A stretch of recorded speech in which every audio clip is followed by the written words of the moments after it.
Good morning and welcome to Newsfile. This is your most authoritative news analysis platform, and here on Newsfile we put Ghana first. Now, the Office of Special Prosecutor has focused on the ports, seeking to investigate what you may know as open secrets, the rot at the ports. It does appear also that the matters of conflict of interest will just not cease, particularly regarding people in government and their businesses. We'll try to understand how the OSP can continue its probe of the open secret regarding auction items, including vehicles that get auctioned at the ports, without undermining due process and infringing on the human rights of the people involved by its regular publications. The Bank of Ghana has issued a caution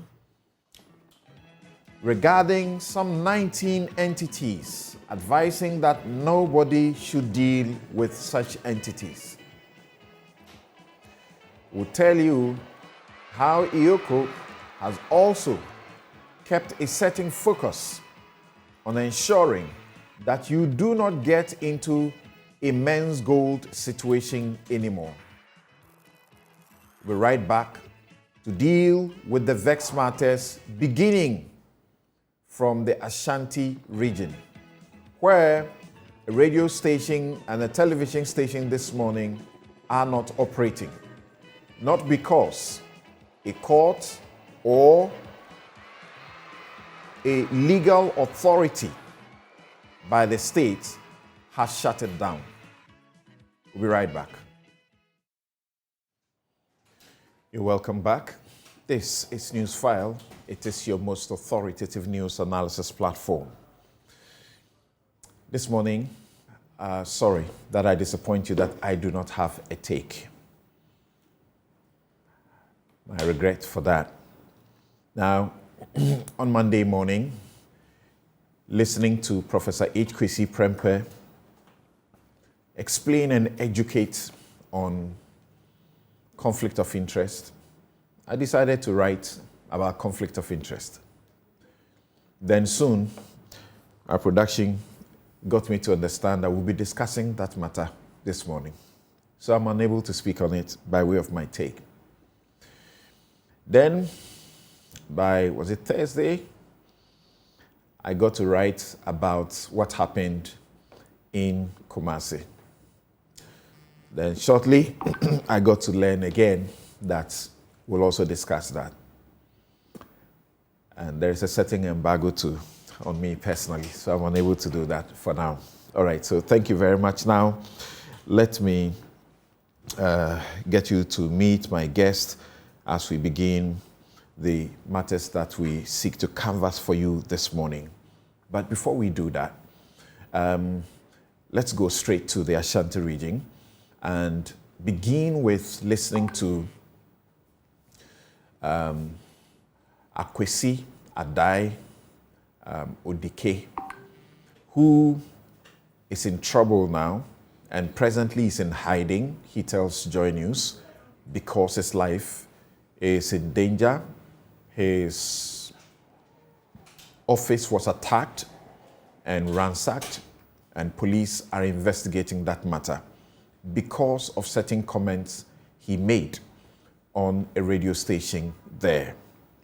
We will look beyond just that story and ask questions about recent developments.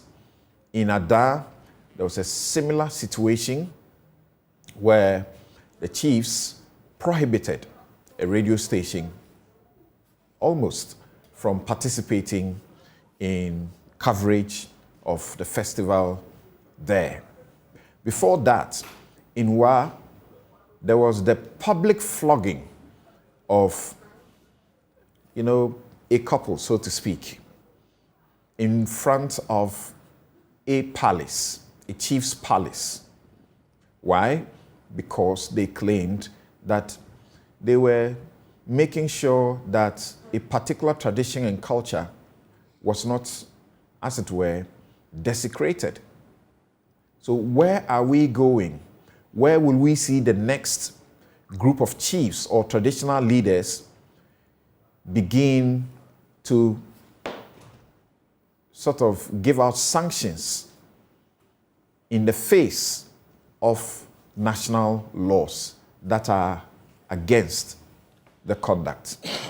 Let's listen to Odike, and then we will return.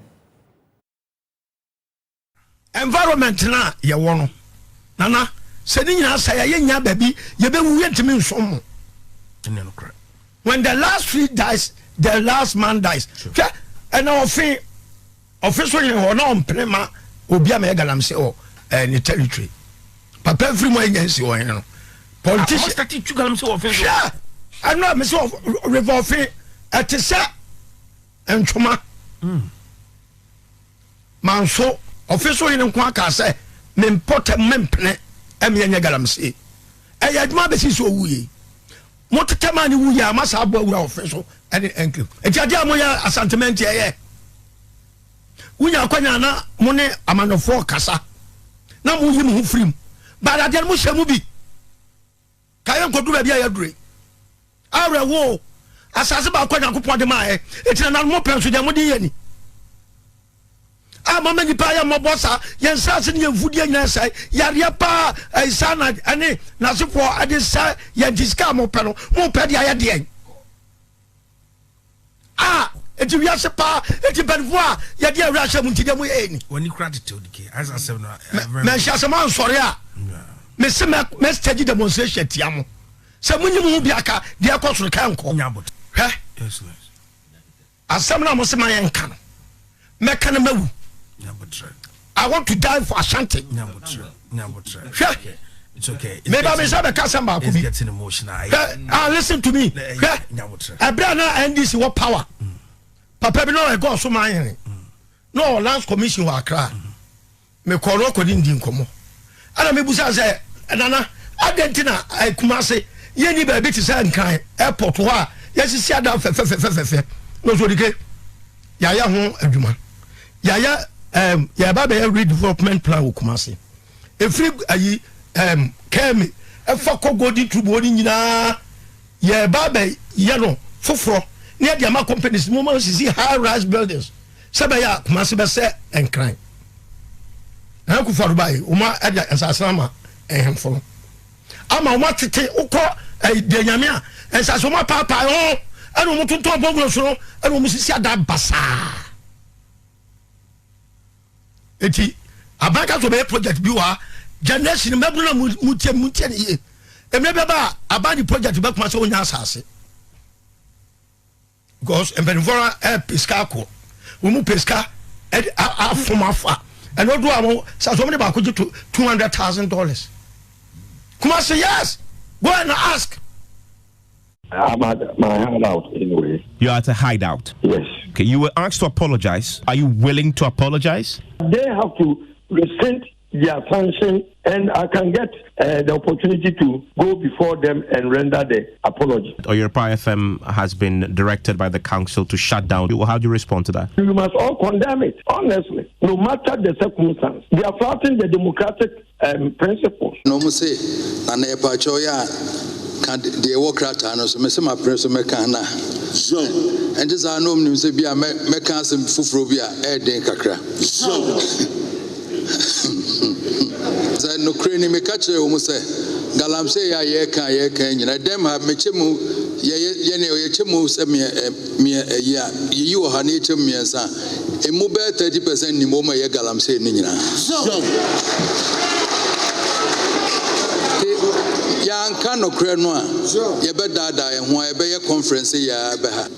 DCs as chairpersons of district security councils should be held directly responsible for situation of illegal mining within their respective districts. They should ensure that In collaboration with the regulatory authorities, small-scale mining is effectively monitored so it is done in compliance with the required practices and regulatory framework. And then illegal miners also can be stopped.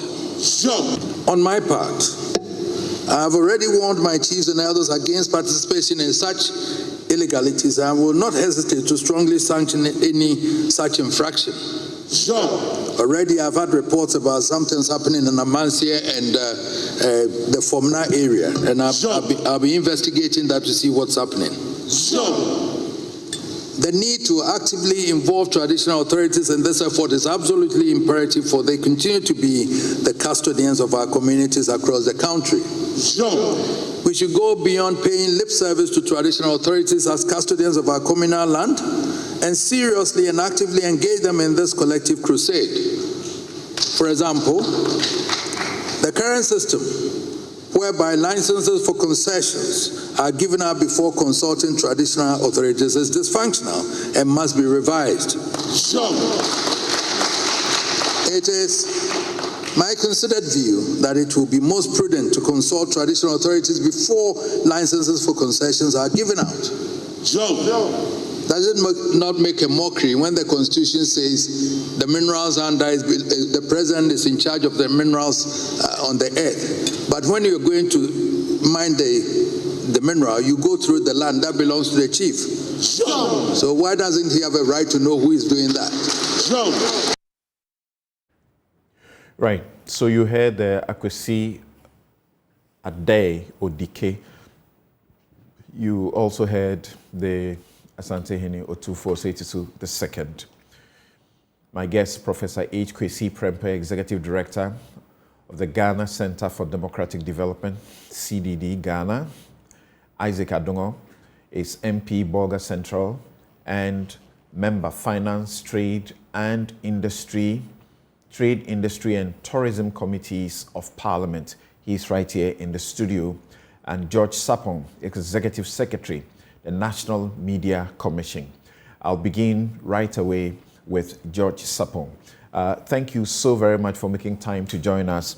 In the course of, in a couple of months now, the NMC is being blamed by many for inertia, lack of proactivity in ensuring that certain things are done to avoid the media, as it were, suffering unlawful conduct on the part of traditional authority.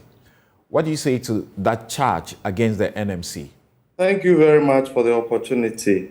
And I think that I would want us to start from the beginning, as the joke goes, that we are set up by the Constitution, and our work is grounded in the Constitution. If you look at Article 167, it enjoins us to address concerns by or against the media. What that means is that anytime there's an incident, there's a theoretical possibility that any of the parties may come to the National Media Commission. So we'll put ourselves in a conflict of interest situation if we jump into the matter ahead of time. And so we have to be very cautious how we deal with this. The second part is that from the same provision, we are to investigate, mediate, and settle complaints. Samson, once the Constitution enjoins us to investigate, we necessarily have to investigate. And so when an incident like the Kumasi one that you just mentioned happens, we cannot rush to make any conclusions until we have investigated the matter. The next critical thing is that we are to mediate. And as a mediator, you undermine your integrity and your capacity to mediate between the parties. Again, if you run in to make statements that sometimes could be prejudicial to the process. So it is our encouragement to all those who look at these issues to understand the context of our operations. But ultimately, what we also want to assure the people of Ghana is that In all the instances that you mentioned, it is our intervention that has ultimately resolved the issues. Is that to understand you to mean that as we speak, you have been mediating the matter in Ada? People have been very unhappy about the manner in which the community radio station is being treated. The station was attacked in the first place. There was some vandalism there. Some of their, staff were assaulted. And then subsequently, we heard of the news also that one of their reporters had been arrested by police for publishing, as it were, false news, so to speak, because the company, McDonald's company, involved in the salt project there, which there's a section that has issues and questions to ask, is the one that has lodged a complaint. Now, the concern is that the chiefs appear to be acting in support of the company when the mineral resource there, they are supposed to be sort of some custodians of those resources for the people. And then comes the festival, and they are told not to show up in their stations branding, and will not be granted any interviews, among others. The Ghana Journalists Association, among other people, have been calling on you to do something about that. Yes, we've been doing a lot of things in this regard. But of course, once public discussions begin, one must. In the case of the Ada, Radio Ada, let us first acknowledge that Radio Ada is not like any other radio station within the context of Africa's media development and democratization. So they occupy a particularly unique place in the history and development of the media. And so such an iconic institution demands greater support. So when this incident happened, it was Professor Gajeko who first drew my attention to the matter. So I immediately placed a call to Mrs. Kwame, who is one of the key co-founders. Mrs. Kwame put me in touch with the leadership of the radio station at the time. The very next morning, I dispatched officers to Ada to talk to the radio station and to speak to members of the community. So for the entire week we were in Ada. By the time we were concluding our basic investigations, there were inconsistencies in the narratives that were obtained from different actors within the station. So we encouraged them to submit a formal report detailing out their understanding of the issue. The matter, I think, happened on January 13 or thereabout. From that time, we never received the report from the station. On February about 18 or thereabout, the Ghana Community Radio Network held a program at the Erata Hotel, where I happened to be a speaker together with Professor Kekari and a few others. I took opportunity of that meeting, and by this time, the matter had happened like more than a month, and we still had not received the report from the radio station. So at that public forum, I repeated my call on the station to submit a report detailing the things out, because as I've already indicated, our own investigations had produced inconsistent narratives that we needed to reconcile. It would take another 2 or so months before the radio station would submit the report to us. So if you see a long delay in that process, from our side, we think that we did everything that was necessary to have had a very quick and effectual resolution of the matter. Meanwhile, whilst we are trying to get the radio station to produce this report to us, some of the community leaders make a complaint to us, making certain allegations against the station, which complicates the issues. And so we begin the investigations into that. Samson, a few weeks on, some of the witnesses who had originally volunteered to give us information and had volunteered some information now begin to backtrack and withdraw their consent to be part of the process. So that is how the matter gets complicated. Our view is that if we had received speedy cooperation from the radio station at the moment when the matter happened, perhaps we would have been able to address that very quickly. Now, talking about Oiripa FM and the Kumasi incident. Before that, so Ada remains unresolved. Just a couple of weeks ago, the GJA also spoke, suggesting that they needed to work with you to try and mediate the situation. The journalists, their lives clearly in danger. They have been exposed by the traditional authority, and it certainly doesn't bode well for them to continue to be able to work there. And they are doing what you call volunteer work. I completely agree with you. And there are levels of complication of the Ada issue. The complication regarding the basic resource of the people that's on law has its own dynamics. And we strongly believe that those dynamics need to be unrivaled. And in doing that, the radio station has a major contribution to make. As I have indicated, the community leaders have also raised concerns about what they consider as insightful content against the radio station. We are still investigating certain aspects of it, and we'll be reaching out to the radio station very soon regarding that. We think that there are about 3 or 4 elements in that issue. It may take a little time to untangle. Some of them are not necessarily matters for National Media Commission to address, but because they feed into the causes of the conflict between the parties, we necessarily need to address them or bring them, and that involves other institutions. So this is, as far as we understand the situation with Radio Ada. Some of the issues regarding the journalists and all, we have only read in the media. They have not, and Samson, you know, for us working from the National Media Commission, we know for a fact that there are inaccuracies in media reports, and therefore anybody working with media reports ought to be very cautious.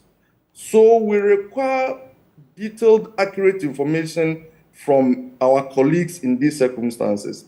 None of them has brought any of these to our attention and provided any fact or evidence regarding the matters that are. In that situation, it becomes particularly difficult for us to work.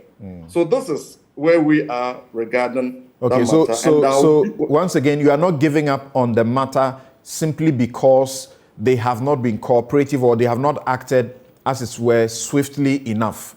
And that at certain points, eventually, some of them are withdrawing, and I'm giving to think that you will suspect that there may be something informing their withdrawal, because it will appear that there's a certain intimidation, and to continue to be seen to be complainants might cause them some reprisals. You don't think so? I would be very cautious. And of course, I mean, for you as a lawyer and a human rights person, you're entitled to those considered speculations. But for us as regulators and mediators in the matter, you would agree that we need to exercise greater caution in how we look at those issues. We strongly believe that ultimately we will deal with all the issues. But our key objective in dealing with it is, in addition to addressing the substantive issues between the parties, we also are interested, as enjoined by the Constitution, to mediate and settle the issues, which then guarantee both parties the opportunity to work together going forward. Because both parties have a critical role to play in the development of the Ada community. They've lived together all this while. They've worked together all this while. They've benefited from each other's support. We believe that their continued working together is in the interest of the Ada community and perhaps the whole of the nation. And we have a responsibility to make sure that that is done.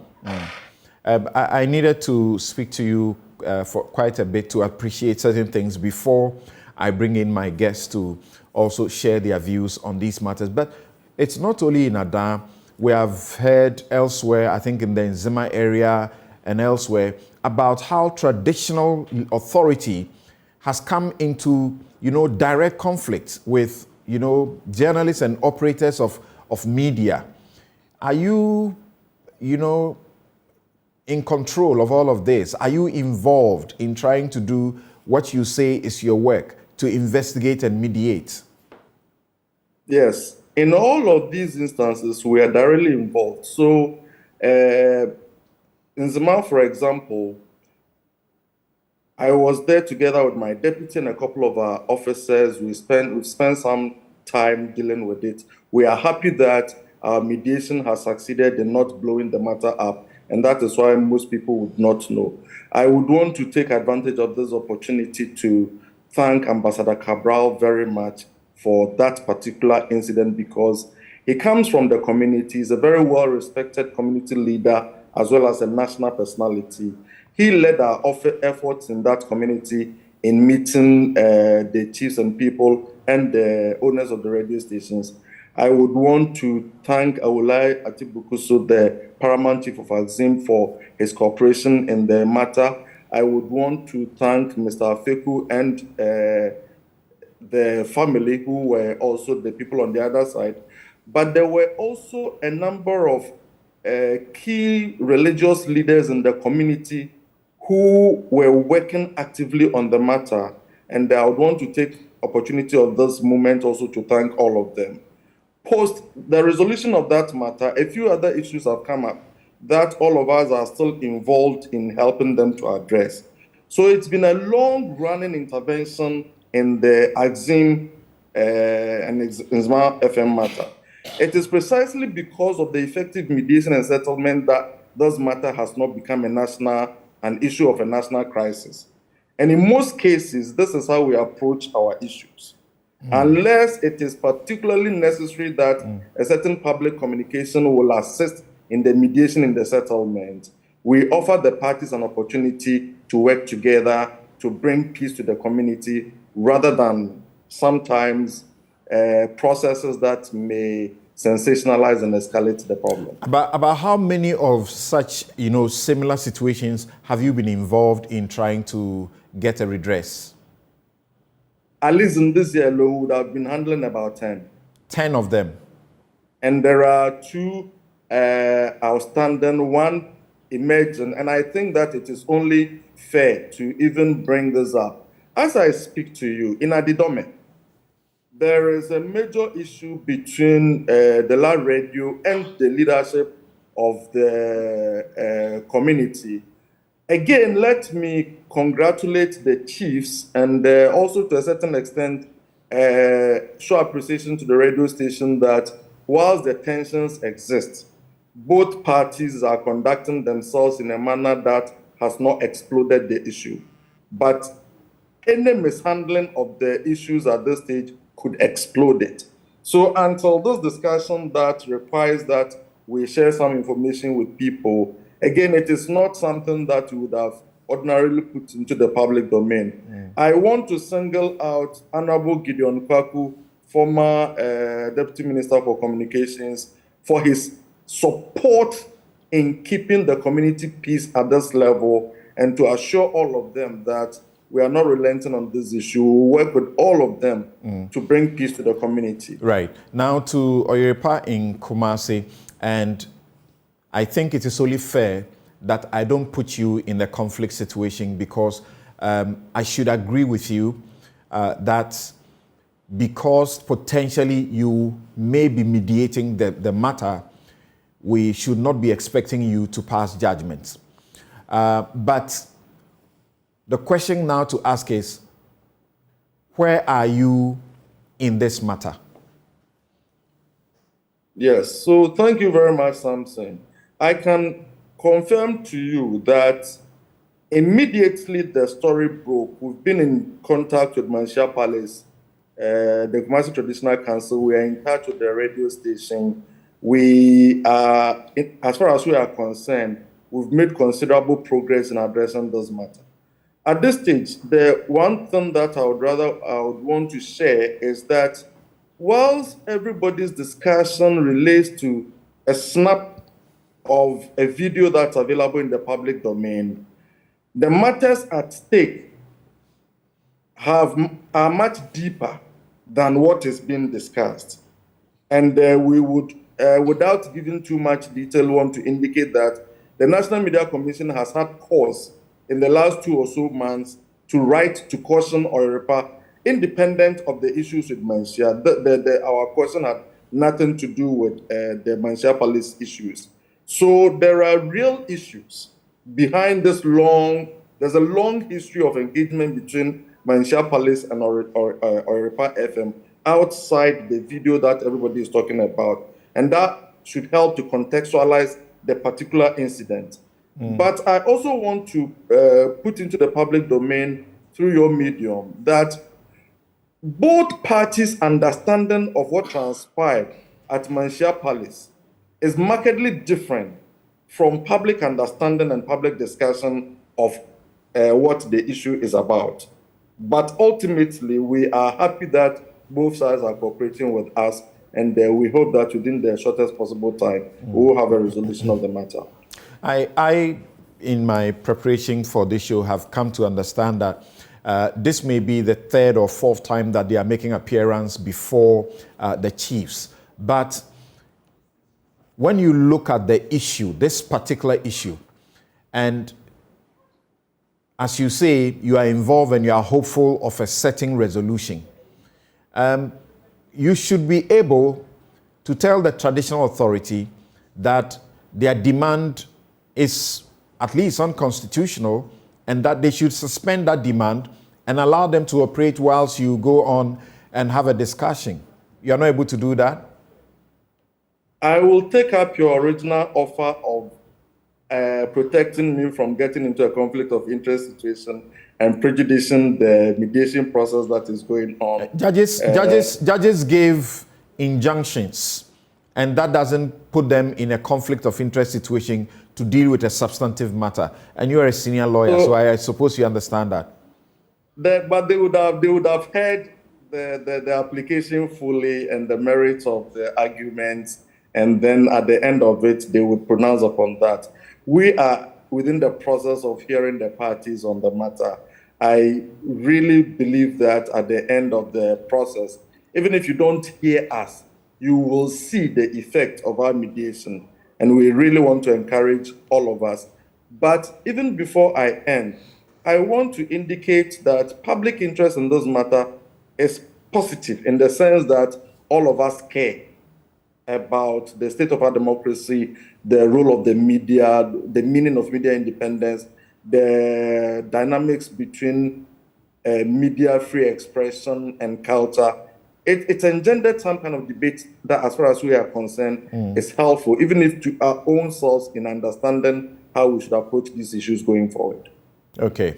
Let me go to Professor H.K.C. Prempeh. Thank you so very much for making time to join us this morning, Prof. And Prof, what do you, first of all, say about the NMC's posture or posturing as regards these matters? And do you see that there is some trend in which traditional authority is beginning to supplant the Constitution and other, as it were, lawful due processes that have to go on? Because you have dealt with, he's spoken about 10 of such situations.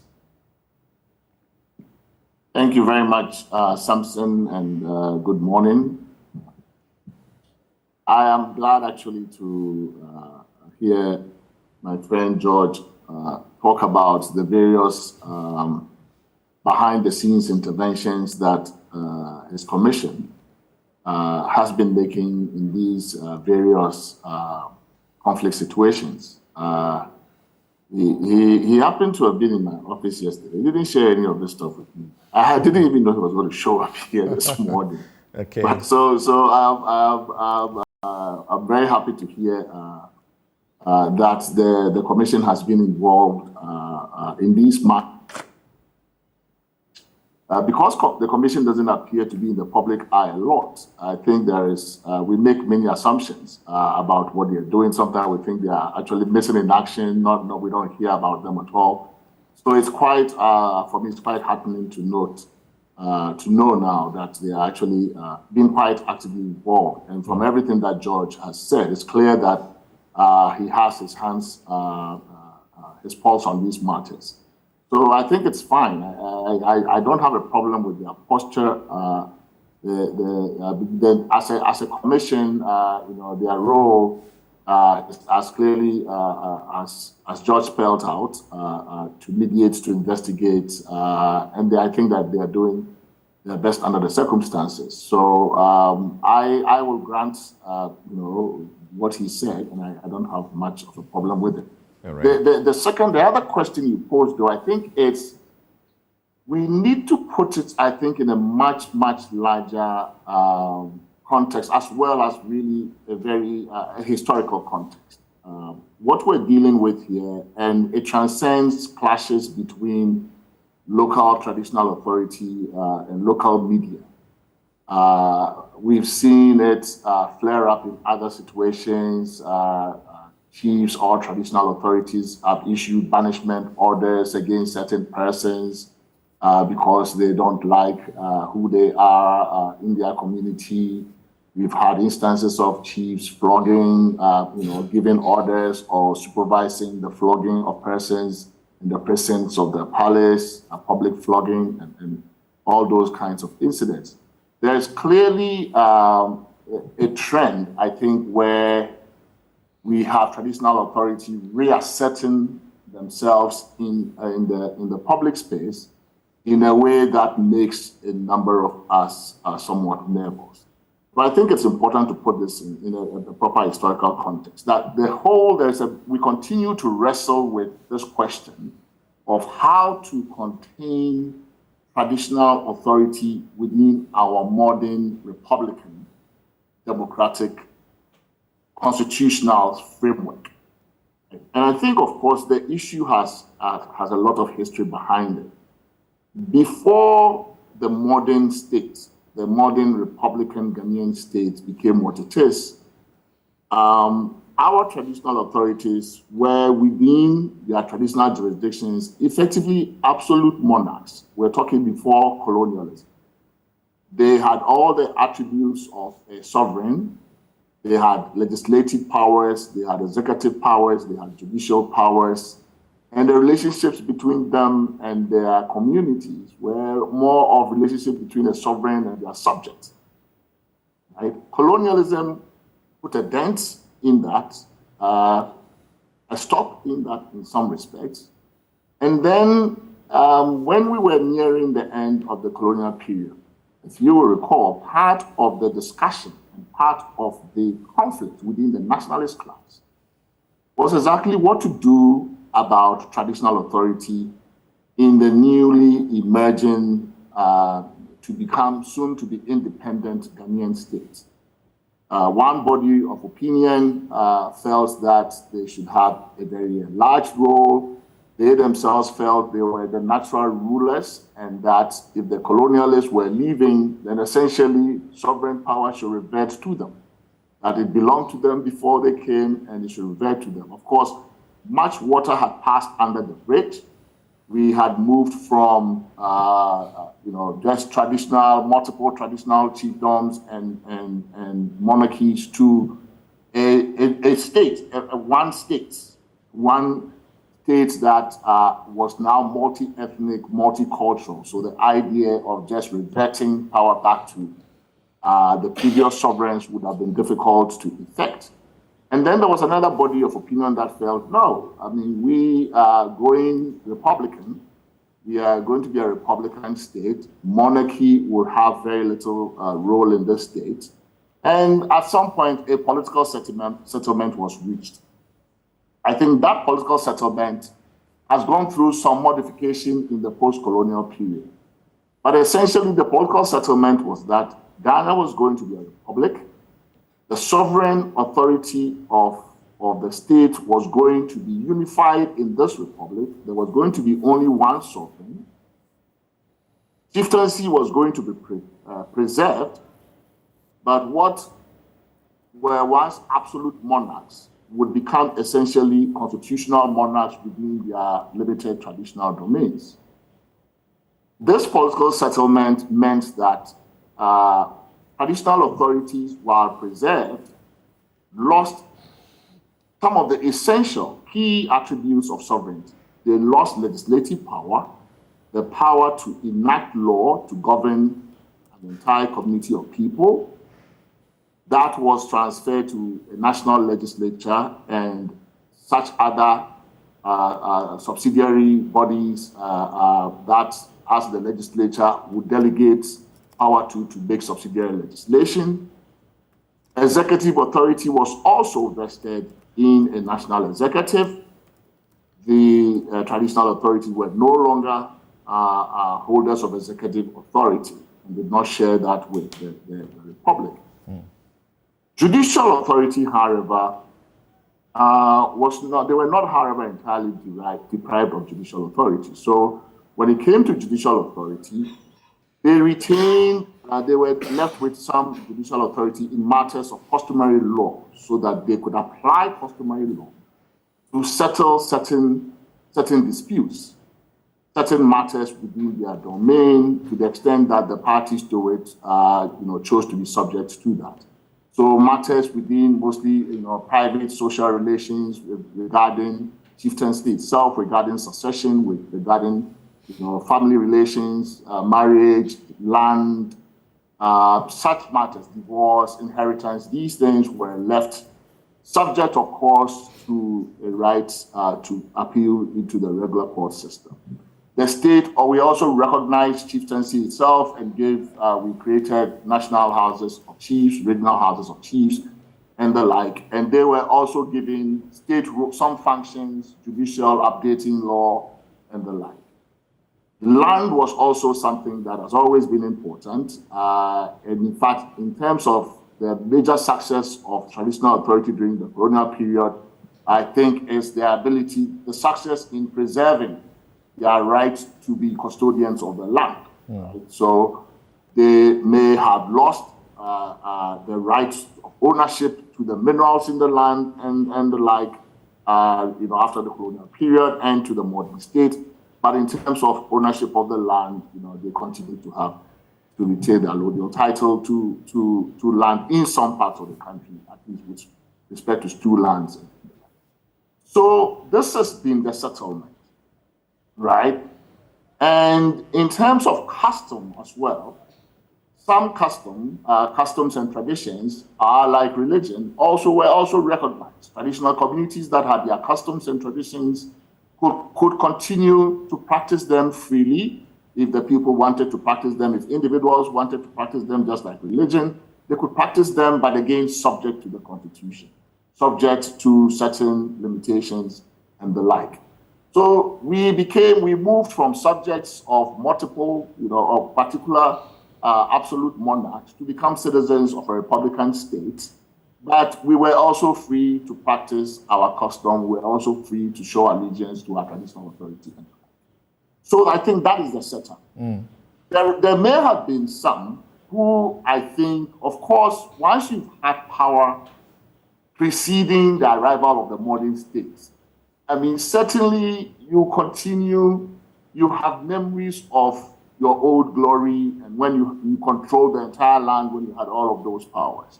Right. So, of course, certain tensions remain. There are certain people who continue to ask for more. We want more power returned to our old traditional monarchs. There are others who want even more republicanism. So those tensions are clear, right? And I think every now and then you see that flaring up.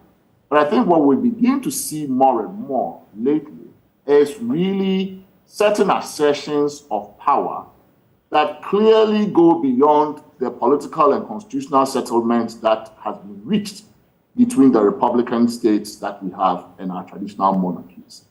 And for me, it is the absence of states. It's the fact that the state in these matters, right, appears not to be asserting its sovereignty. So when these things happen, the state tends to be like a bystander. It's like a spectator looking on as these things happen. And it's almost like, when somebody is contesting your power and you are not doing anything to hold the line and to say, no, you are crossing this line, gradually, it's not like they will adversely possess it, but that's pretty much what it appears, that over time, as the state remains silent and says nothing about these accretions of authority that we are seeing from the traditional realm, from the local constitutional monarchs, which they are, then you will see that the line becomes very blurry. The line is shifting more and more in favor of traditional monarchies. And because they have community legitimacy, because they have social legitimacy locally with the people, when the state does nothing to draw the line, then you see that we are moving more and more towards, basically areas of contestation that should not be contested. And I think this is what is happening. What exactly? This is what is happening. What exactly do you say the state ought to do? You say if the state continue not to say anything, but absolutely. But there are situations where if chiefs are found or traditional authority is found to be breaching the constitution or specific laws, then you use the law to deal with them. We have the Land Acts, for example, where multiple sale of land is a crime that could be punished with so many years, up to 15 years or more. We don't have any history of chiefs suffering it, but we know how ordinary members of society continue to suffer when they get engaged in these things. No, I mean, so I think the point I'm making is that when somebody is taking power that belongs to you as a sovereign, when they are beginning to, for example, impose or pronounce punishment orders, this is essentially a direct infringement on the right of a person or citizen to move freely within Ghana. Its constitution protects it, right? When a traditional authority asserts the old sovereign pre-colonial power to banish people, and the state sits idle, right? The state power, one of the state's duties, fundamental duties of a state, is to protect and secure the rights of its citizens against third parties who may try to take it by force, right? That is why the police, if you feel threatened by somebody, the police can come to your aid. So when you're traditional authority exercising what is really pseudo criminal law powers, law enforcement powers, which they no longer have, right? And the state, the Ministry of Interior, the police, the Attorney General's office, when the state agencies that are responsible for exercising these sovereign powers on behalf of the Republic say nothing or do nothing, then it emboldens the authority that is claiming to have those powers. It may even legitimize it in the eyes of many people who may think that actually traditional authority still has these powers. That's what I'm trying to suggest. As for the difficulty, clearly, traditional authority is no mean power in our state. It is a substantial power, and they play a significant role at the subnational, local level and the like. So the difficulty that the political class might have in reining them in, say, when they even breach the law, I can understand. It's not a very easy power to contain politically. But what I am worried about is this almost abdication on the part of the state, just looking on as this is happening and doing nothing to say, no, this is not your realm. We will take this matter over and deal with it. This is not. Is it the case of the state, as in the way I see it now, as far as the executive branch of government is concerned, that gives credence to this your complaint because of their silence in publicly condemning or stating what the right rules may be as they are enjoined under the directive principles of state policy. Is it just that is your concern? And don't you think also that the individuals themselves who feel that their rights have been infringed, taking up the matters is also one way to go? For example, if you look at the Chieftaincy Act 2008, Section 63 says, among others, it is headed "Certain offenses in connection with chiefs," and it says a person who knowingly, a person who deliberately refuses to honor a call from a chief to attend an issue commits an offense and is liable on summary conviction to a fine of not more than 200 penalty units. That's 2,400 cedis. And then there's a term of imprisonment of not more than 10 months. It took one individual, Nana Eje Ampofo, to go to the Supreme Court in 2010-2011 to complain that this was an infringement of the people's fundamental human rights and the right of freedom of movement. And the Supreme Court clearly struck this down and said this is unlawful. If a chief invites you and you don't honor it, you have not infringed anything. So people can also take it on. Yes. We are talking about a situation, for example, where the radio station and its managers are happy to comply with the orders of the traditional authority. Yes, but we have to be realistic here, right? So let's say in this ODK case, right? So the traditional authority says you are banished from our territory. You can't come to your hometown in Asante, right? And then ODK says, oh, you have no right to do that. I'm going to defy you and come. And then some community members feeling obligated to to show support for allegiance to their traditional authority, mobilize and inflict harm on him, right? So I think that what we have to be realistic when we're dealing with authority of this kind. Clearly, chiefly authority is powerful. It has considerable local legitimacy. There are many adherents of tradition who see it as sacred and who will do a lot of things in defense of that authority. So the expectation that a lone individual who now faces the might of this authority, should every lone individual should be able to stand up to them and say, oh yes, you said it, but the Constitution says otherwise, and therefore I'm going to walk into my house, you can't do anything. Or it's not a realistic expectation, right? Yes, the court avenue is there, right? The judicial avenue is there to vindicate that kind of right. But it takes time also. But I think education is also there. The state authorities don't have to wait for everybody to go to court. Not everybody is even aware of their rights. Not everybody is even aware of the case you cited. Not everybody is even aware that you can actually challenge something like that. So if the state authorities themselves know, they can, as the NMC has done, right? So the NMC is a state commission that deals with a particular part of the job when it clashes with other people's interests. As George has educated us, in these matters, they have made certain interventions quietly. He's even mentioned that they made interventions with Menchia and the like, right? So some state authorities can enter this picture. The Ministry of Interior, we even have a Ministry of Chieftaincy, I understand. That's right. We have an Attorney General, a Ministry of Justice. All of these can weigh in privately and say, Nana, unfortunately, this one crosses the line.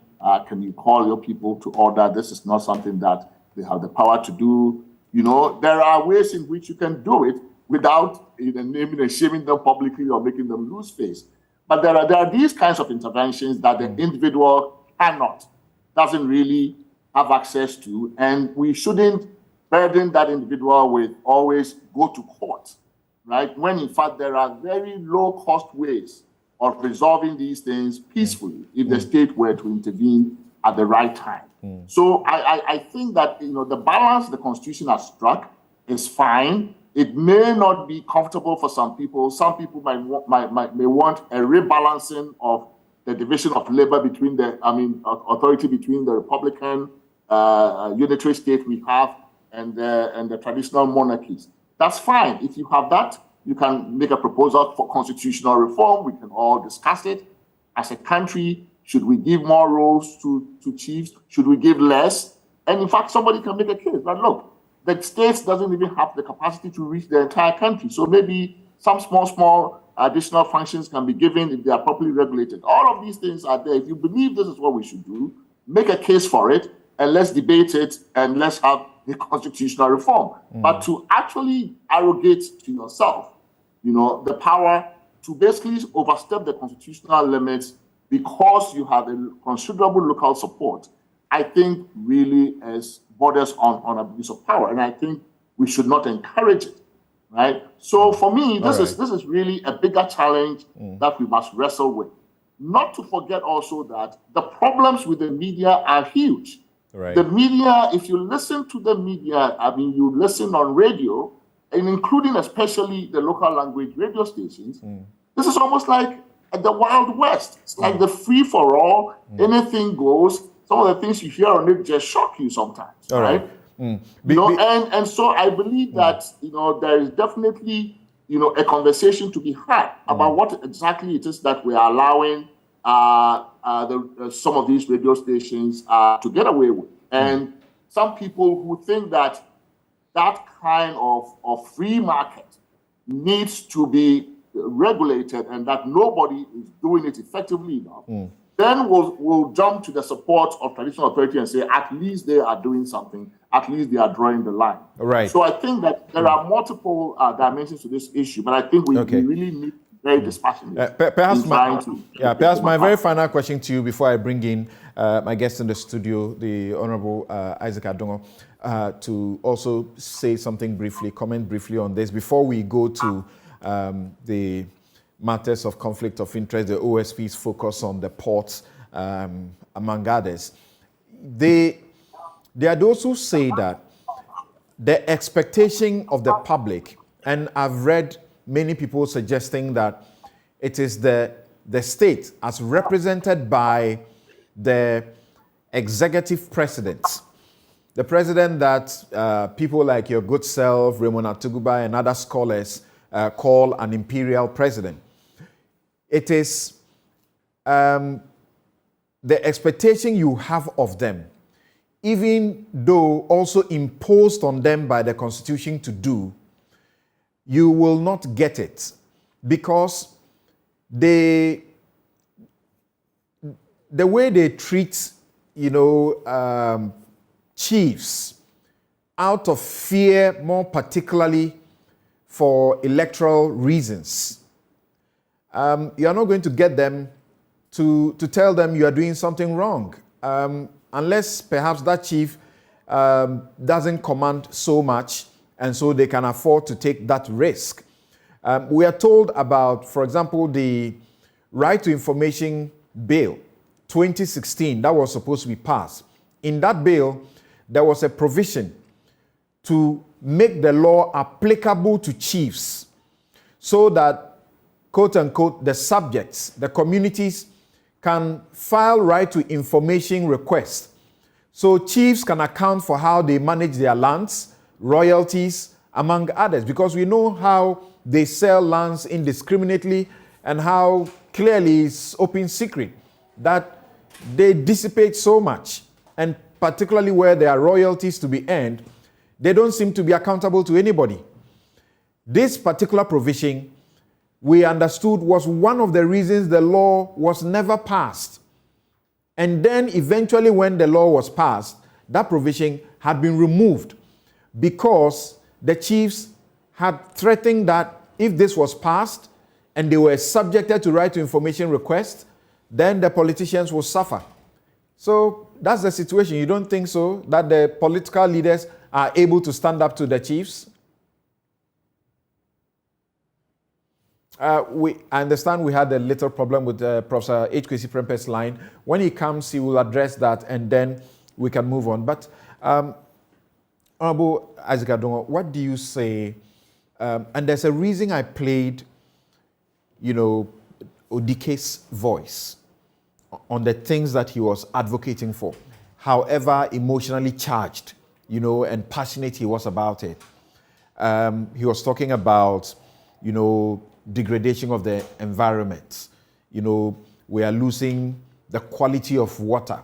Water bodies are being polluted all over because of galamsey. And he spoke about, sale of lands in a manner that doesn't help.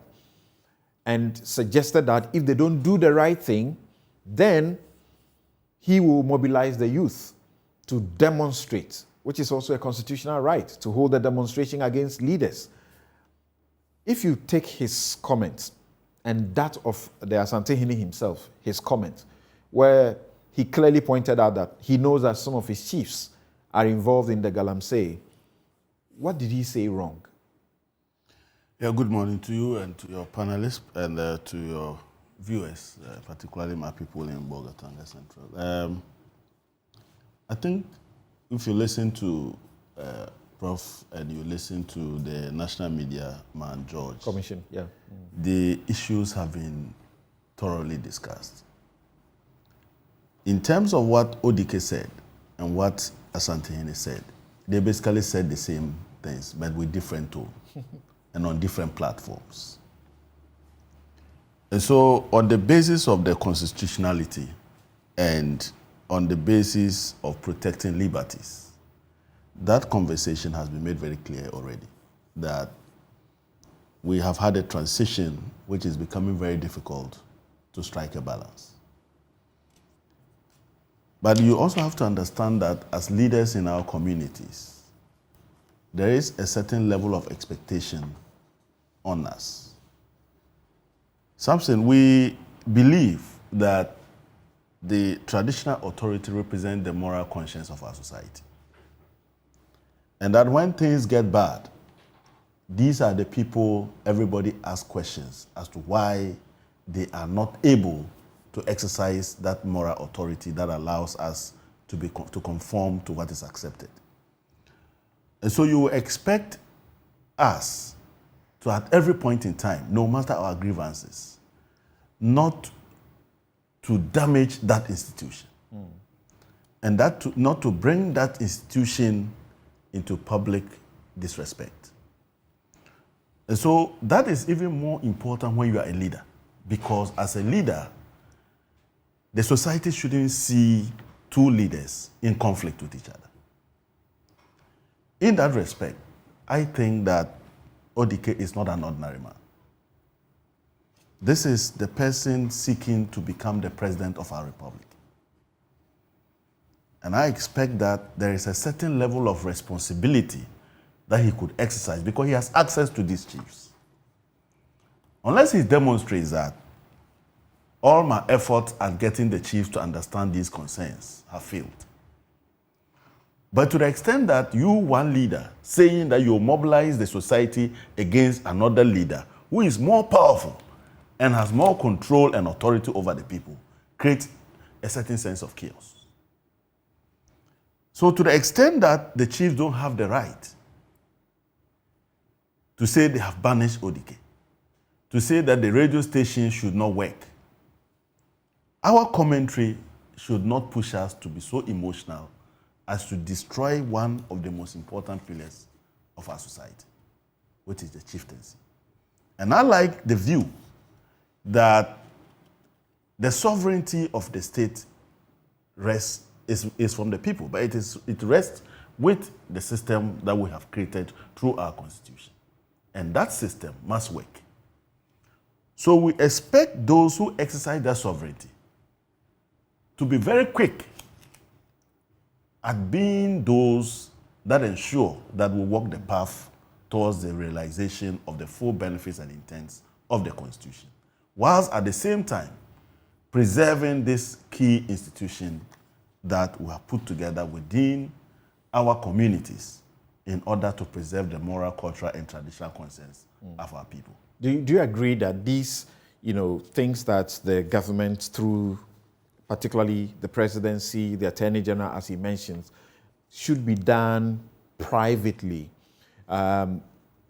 in a situation where you are seeing more and more chiefs getting into conflict with their people in a manner that is not sanctioned by the supreme law of the land, which is the Constitution. You are getting into situations where the other chiefs come to feel that if this chief is allowed to do this, there are chiefs who have suggested that a chief is allowed to, with the support of the state, impose a curfew on a whole, jurisdiction. And they are referring to Kumasi, for example. And guard chiefs want to do something and you don't want that to be properly observed. And you come and point us to the Constitution. You're joking, we'll not allow that. Then you go up north, you go, to the upper regions, you go elsewhere. And recently, there was a situation. Somebody actually in the Attorney General's department, we understood, a prosecutor, sought to defend the public flogging of those two, guys. Sought to defend it on the basis of what is culture, what is tradition, and that it is the chiefs who have the power to uphold the tradition. And when the person is being criticized, he says, if this has happened in Ashanti or somewhere, will you come and attempt to even say you are coming to arrest the chief? You are looking for the chief to arrest? You even dare. So the fear is that it will spread, and then there will now be pockets of chiefs trying to assert a certain role to punish, to compel and to punish, and that will go against their own people. So the question is, the people too ought to know that the president or the attorney general or those people that Professor H. Kwesi Pempe is talking about are doing it publicly and not quietly. Yes, so what he says, and my position, is that if the consequences are penal, it must be penal. But it doesn't take public utterances to demonstrate that you are cracking the whip. For instance, if a chief is engaged in illegality and the community sees that the chief is going through the processes of trial, you don't need to tell anybody. But when it is that you must sit on radio or TV and cast aspersions, and often we then begin to draw the whole institution into the conversation instead of that one person that we feel has not behaved appropriately. And then that creates a difficulty. Of course, if the people feel that a particular chief or a particular authority is being treated different from the rest, that is problematic. That is very problematic. Because then, and that is going on in this country, and there are people who are very unhappy about it. I agree with you, but that is problematic because then we are not looking at the problem of the illegality, but we are looking at who is involved. Now, if that is the case, my village may be as small as you think, but my respect for my chief is unparalleled. That's right. And so if I see you trying to demean my chief because you think that my chief is from some small community, of course you face a resistance because we will demonstrate that he's with us and we are with him. So I am saying that now that eventually leads to question marks as to whether the chieftaincy institution is even serving our purpose.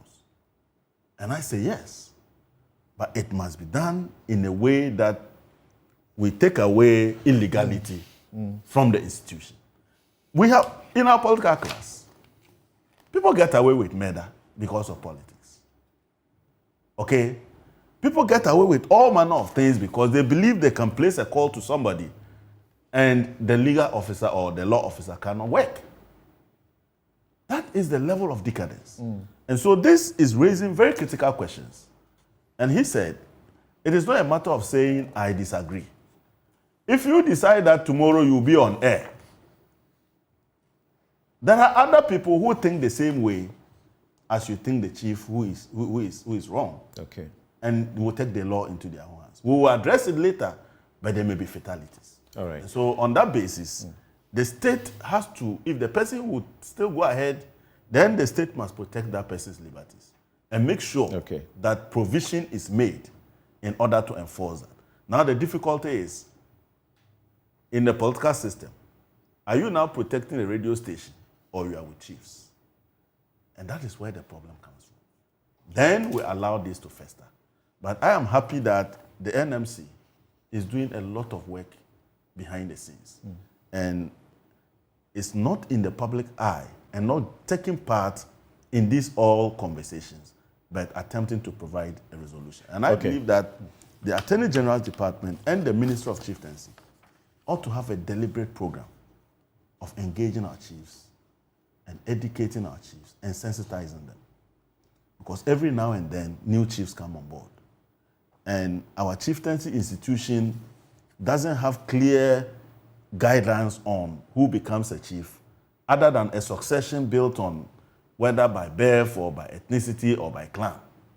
And so it is possible for anybody at all within that qualification to be a chief without necessarily knowing some of the pitfalls of becoming a chief. And we need to consciously bring them up to speed with some of the things that we expect from them. Yeah, so the difficulty, as you can understand, is that the Supreme Court says that the chiefs don't have that power to compel and to punish. So actually in the Chieftaincy Act in 2008, they provided some protection for the chiefs. And they said that if you act in an insulting manner towards a chief, either by your conduct or by your word, you are committing a criminal offense. How is a criminal offense punished? Is it the person that you have committed the offense against who calls you and begins to whip you, who slaughters a ram and declares you banished? The law says they do not have power to punish. So if that is allowed in a section of our community or our country, can you imagine what that will mean, the potential of what that will mean if other places also begin to assert that this is also their tradition, even though the law is against it? Maybe 2 minutes each concluding comment from Professor H. Kwesi Prempeh and George Sapong, and then we draw the curtain on this matter. Yes, so what do you say? I was just going to say that it comes back to the state, because who wields criminal authority? It is the state. That's right. An individual cannot just go to court on account of criminality. So it is about what Prof said, that the state asserting its authority will go a long way to eradicate some of these. All right, thanks. Prof, if we can hear you, just 2 minutes concluding comments, and then Mr. Josh Sapong as well. Please unmute your mic.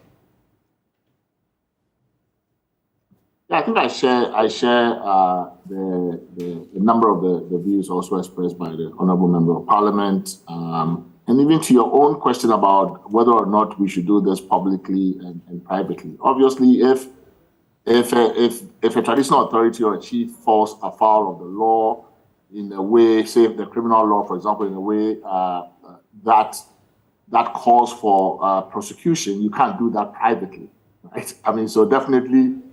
Chiefs have been known to be prosecuted in this country. It's not as if they have immunity in the Constitution from public prosecution. So we've known to prosecute them. But I think that some of the interventions, given the balance and given the fact that there's still a very important social role that we count on chiefs to play, many parts of the country, in fact, chiefs are about the only, people really maintaining law and order. Our policing resources are overstretched, are not geographically distributed evenly. And so there are many parts of the country, if you took chiefs out, you really would have quite a bit of anarchy. So there's an important social utilitarian function that you're playing, and you don't want to damage the legitimacy of the institution. I do think that in these matters that are coming up, that is why we have the national and regional houses of chiefs, and we should begin to use them. The state institutions should have conversations with these authorities. In fact, we in civil society have even planned some kinds of engagement with National House of Chiefs, with the regional houses of chiefs, to deliberate on these matters. I think these are the avenues. And if you do have a chieftaincy minister, if you have a ministry for chieftaincy, why on earth are you not using it in these kinds of situations. I mean, what do you have it for, right? So I think there are enough resources in terms of institutions that can handle this. And if we use it appropriately, we will avert a descent into chaos and into some kind of a slippery slope. Because I do fear that if we don't resolve these things soon enough and we begin to draw the line, and especially when precedents are set, and you made a very important point, when precedents are set in one part of the country, other chiefs and traditional authorities in traditional areas are looking at what the state is going to do or what happened to those cases. And if they see nothing happen, then they will feel also equally emboldened to do it in their parts of the country. And we know we are migratory people, we move around, we settle in other people's traditional areas and the like, and we live our lives there. So you don't want a situation where all of us are subject to all kinds of petty tyrannies and local despotisms everywhere we go, because some chief did it here, government said nothing, and so you can do it I'll do it in my part, and your people will also suffer the same consequences in my part. So we need to resolve this very quickly. I think the kind of abdication I'm seeing on the part of the state is really, for me, that is the most worrisome part. The state needs to step in and say, no, this is the balance, and we are going to respect the law. All right. Thank you very much. Mr. George Sapong. Thank you very much, Samson. I think that Kwesi has adequately analyzed the issue of the chieftaincy and the media and the governance space. But I think the one thing that I want to add is that whilst today the focus is on chieftaincy and the implications for free expression, I want to broaden the discussion for everybody to see a certain trend. One is that today the chiefs are using their traditional authority to address what they consider as media infractions. We have seen religious leaders do the same. We see the court use their power of contempt to protect themselves. We have seen Parliament use its power of contempt to protect itself against criticism. We have seen the military use their military force to address media engagement. We have seen the police. Essentially, what this tells you is that there's a certain privatized approach to addressing what people consider as media infractions. What is needed to address this is effective regulatory system that protects everybody and also creates a space for the media to flourish. Until we address this, we are going to see this pattern repeat itself. And the ways that we may see is that individual Ghanaians may also begin to adopt these unorthodox approaches to addressing what they consider as media infractions. And I think we need to centralize this in the discussions as well. Thank you very much. George, last year I spoke to you on the law program, and you were very emphatic about this point of law, that regardless of the infraction by a media house or a journalist, nobody has a right to exact punishment, including assault. Is that correct? Yes, the point, and I'm happy you bring it up, that we need to repeat is that there are, as inadequate as it would look, there are processes for addressing media infractions or perceived media infractions, and that criminal attempt on media does not produce better journalism. It is important that all of us understand this. All right. Thank you so very much. Mr. George Sapong is the Executive Secretary of the National Media Commission. And as you heard him, they have been involved in seeking to investigate and mediate some of these growing situations. And they have been dealing with about 10 of them. They have 2 outstanding and an emerging one as well. You have also been listening to Professor H. Kwesi Prempeh, Executive Director of the Ghana Center for Democratic Development, CDD Ghana, who took us way back to the commencement of what we now call a constitutional, democracy or republic, and how they seem to have come to a certain, agreement where the chiefs would belong.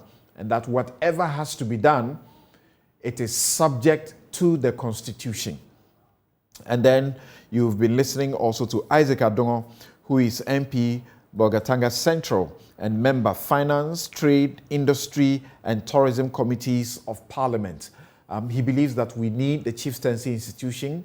They are useful, but the checks ought to be there, and government also ought to be heard to instruct accordingly to avoid a situation where there will be, like what Prof. H. Kwesi Prempeh says, getting into a slippery slope where there will be despots all over the place exercising criminal jurisdiction.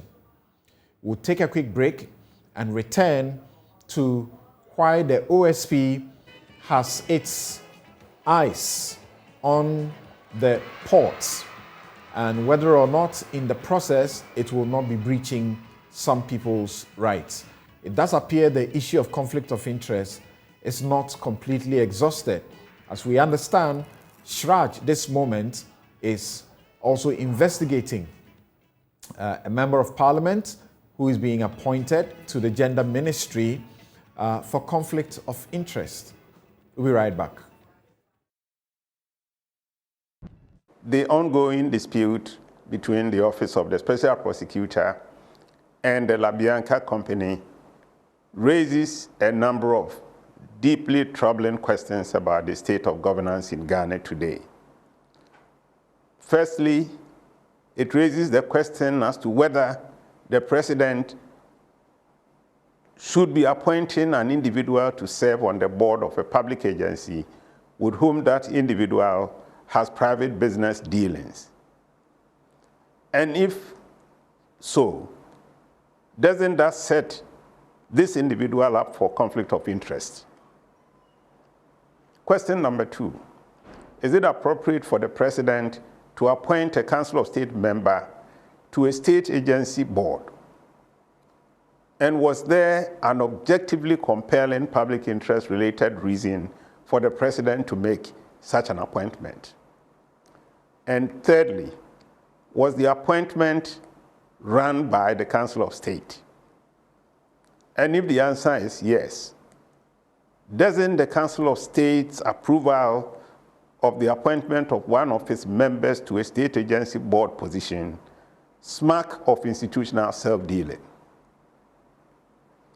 I don't really know what answers will be given to these questions by the authorities that enabled this horrible state of affairs to take place in the first place.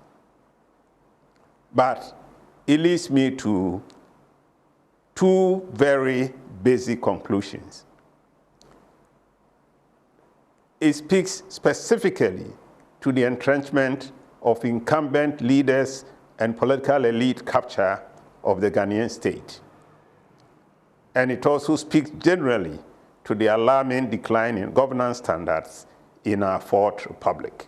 We've tried over the years to signal through the investigations we've conducted that came close to how Article 2864, which is on after the first declaration, a public officer who cannot explain the assets that he has to either income, inheritance, and a number of grounds. Right.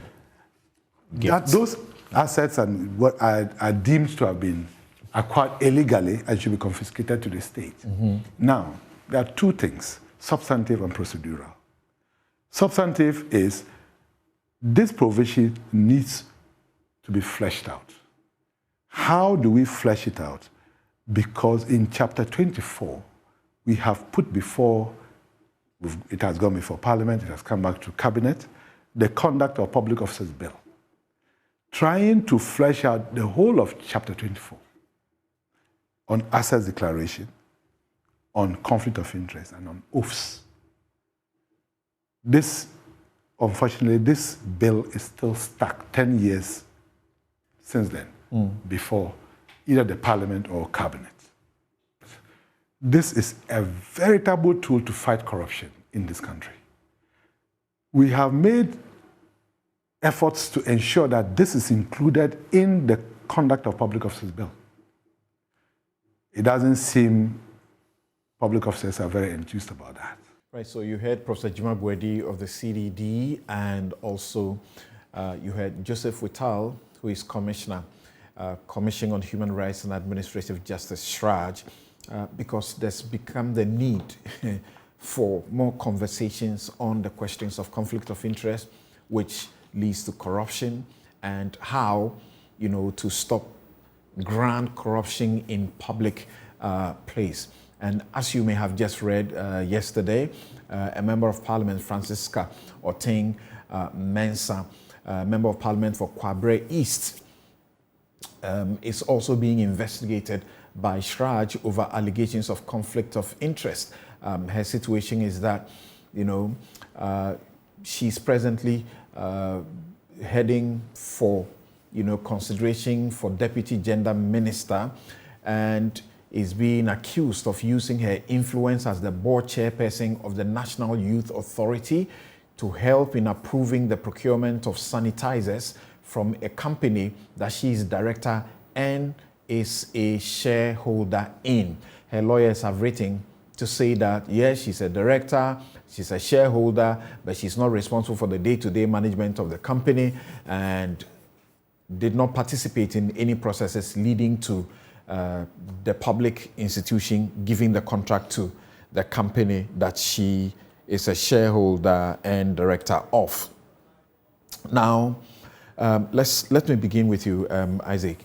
And we've heard you say, for example, that when it comes to this question, when you look at the way Professor Juma Bwedi talks about it and how Joseph Whittal talks about it also, you particularly stress on the issue of the finance minister and his deputy, that they can't escape conflict of interest on the question of the Eurobond issues. What do you say about how these matters are now coming up quite a bit more? Well, thank you very much. This issue with the finance minister started in 2017. And I issued an article in which I made it very clear that it was inconceivable that the minister would allow his company, in fact, he would appoint his company to be a book runner and, for that matter, an advisor to him. This is in respect of even the local bonds. Because the process is very clear, and your response was that the minister has no hand in the appointment, but it cannot be. That in fact he had resigned 2 years before becoming minister. We are not talking about salaries. We are talking about profit. We are talking about shareholding. Because when the company makes profit and dividends are declared, who gets it?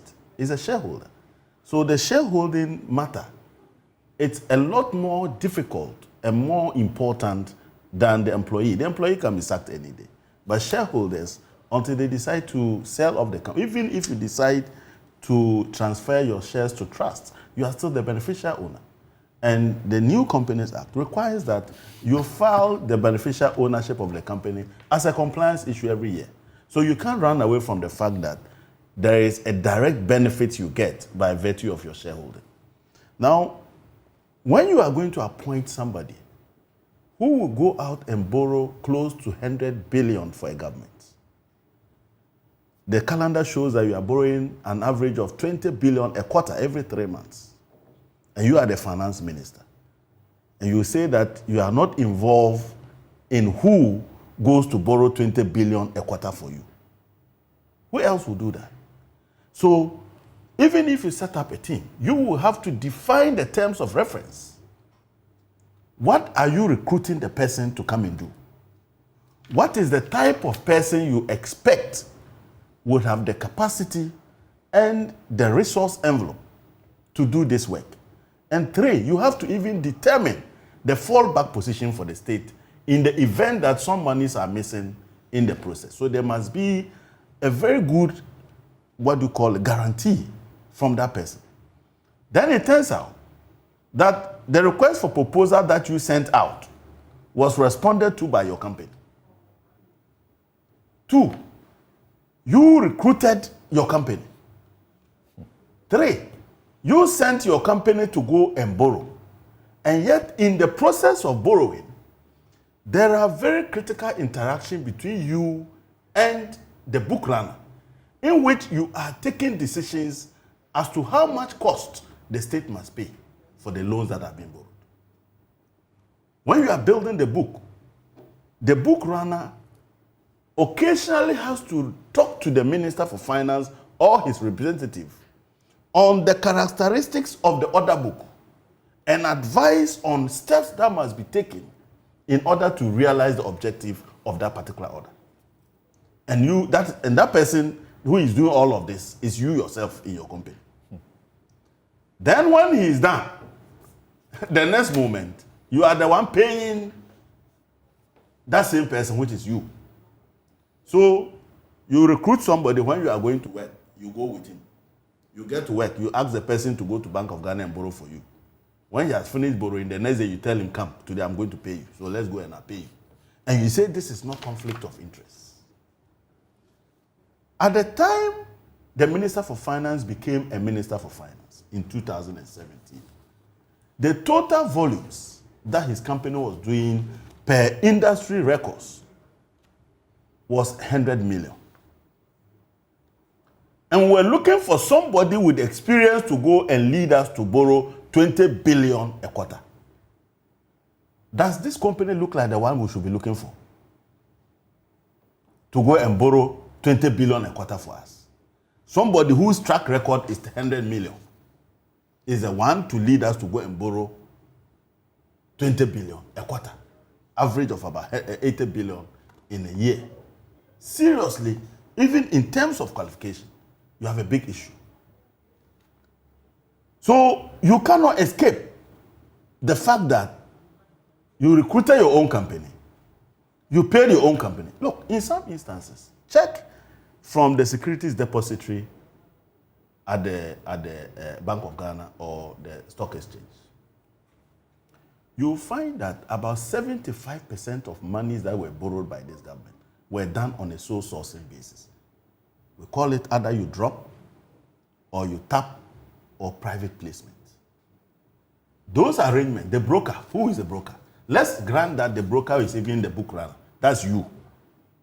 This man, you ask him to go and approach somebody and negotiate a loan with terms and come back for you to sign it off and borrow. So the brokers who go to tap these agencies, who are they? Now they go to somebody like, say, GCB and say, we want 2 billion. Then GCB, I haven't seen any advert saying that you are going to borrow. Say, no, this one we are not advertising. We want hot cash. No. How much can you give us? It's okay, I have the 2 billion. But how much is your interest rate or your coupon? He says, oh, I'll give you a coupon of 18. Then he says, oh, no, 18 is too much. We'll give you 16. This is data bank negotiating with somebody on behalf of the Minister for Finance.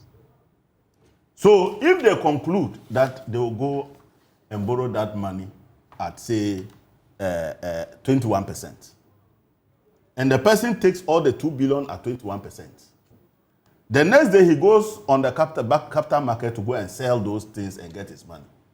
And he goes and realizes that the bonds are actually trading, similar bonds are trading at a yield of 18%. It means that already he has 3% above what everybody else would have given to us. Because it was not a competitive exercise, your company has succeeded in negotiating with somebody to give out an extra cost of 3%.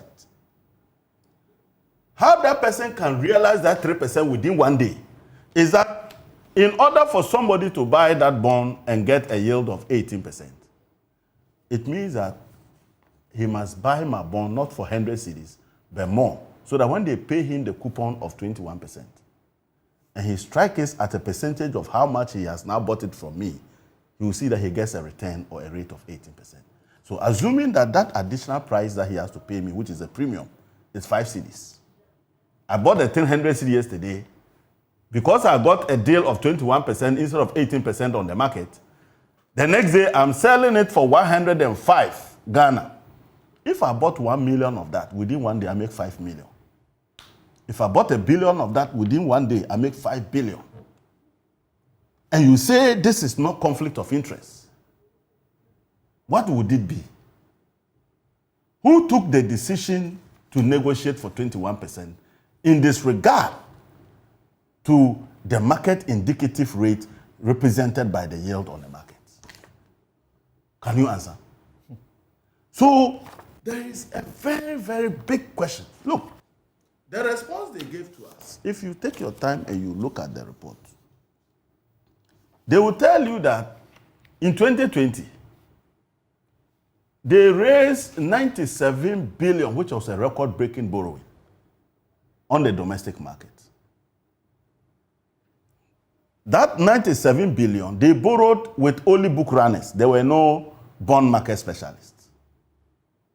So how come the next year, 2021, you now create another division for bond market specialists when you are already doing record numbers? You know why? Because that 97 billion is both bonds, where the book runners did, plus treasury bills, which are not book run, but the treasury bills are normally done on auction. So everybody goes to compete for that auction. Now, when you created the bond market specialist, you define the bond market specialist in their own report as a private dealer that has exclusive rights to auction, to attend auction for treasury bills, government securities, and to issue bonds. Which means that now the entire 97% is within reach. 97 billion is now within reach. So in addition to the bonds, which you and your companies were doing, you have now added treasury bills, which others were struggling to pick the pieces. So now, in addition to bonds, where you are exclusive, you have now added treasury bills, which you are exclusive in terms of the people who borrow. And this time, when you were supposed to, he listed a number of financial institutions, if not all of them, and focus on Blackstar Brokerage, focus on Data Bank, and Blackstar Brokerage, that's the deputy minister's company. And then the deputy minister's former company. He also resigned, even though he has shares. That is not a resignation. It's a resignation. I'm talking about ownership. I'm not talking about who works there. Yeah. Okay, so now let's... So the point I'm trying to make is that you picked 17 non-bank financial institutions which were qualified to become book runners and bond market specialists. You decided that you are going to pick only 3 out of the 17. When you picked 3 out of the 17, 2 were your companies. 2 were your companies. With only 1, IC Securities not belonging to you, the 2 of you. And IC Security has been a major player, in fact, the biggest player in the industry, right from the days of the NDC. And you want to tell me that that decision was taken on merit. When the company that you said you took on merit, Blackstar Brokerage, in 2017, did 0 in the market.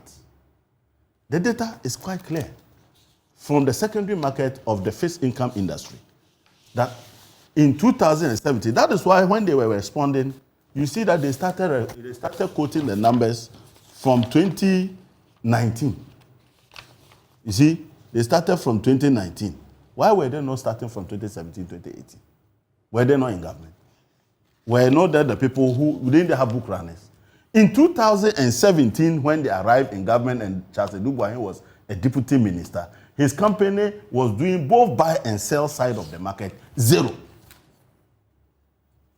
How did that 0 company metamorphose to become the biggest player and now a bond market specialist and at the same time book runner? Professor H. Kwesi Prempeh, let me bring Professor H. Kwesi Prempeh in here. And I think the focus should now be conflict of interest. There is a cure to it. So you have a minister who is resigned, you have a deputy who has resigned, they have shares in the company, and yet they can't do business. You have this lady who is also being investigated now. She says, I'm a director, I'm a shareholder, but I'm not responsible for the day-to-day running of the company. And all of this, dovetailing into the OSP's revelations about the La Bianca company and its owner, Mrs. Asuma Hene. And you've heard Professor Jimabwedi ask questions. She's member of the Council of State. She does work in the port, substantial work at the port. She gets appointed onto the board there. Then is the Council of State that also have to consider her. She's already part of them. Are there not rules in conflict of interest where it is allowed in the circumstances like this woman and these ministers, for example?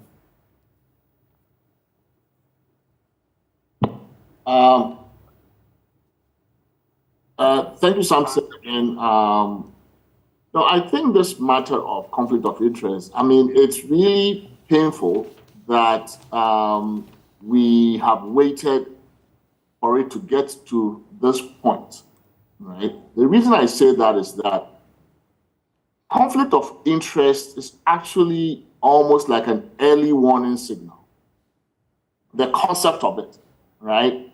So in and of itself, it is not an offense to find yourself in a conflict of interest situation, right? So a conflict of interest describes a situation a public officer or an agent finds themselves in where their private interests are likely to clash, conflict, or come in collision with their public obligations of their office, the expectations of their office, the responsibilities and duties of their office. Whenever you take a public office, you become a fiduciary, which means that you owe a duty of loyalty to the public, to the state.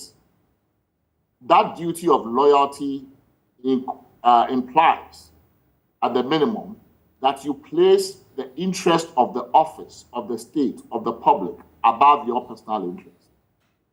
So the conflict of interest rule puts you on notice, right? It's something that puts you on notice that when you are in a certain public role, make sure that your private interests do not come in collusion with your public role, your public expectations of your office, your duties, your responsibilities.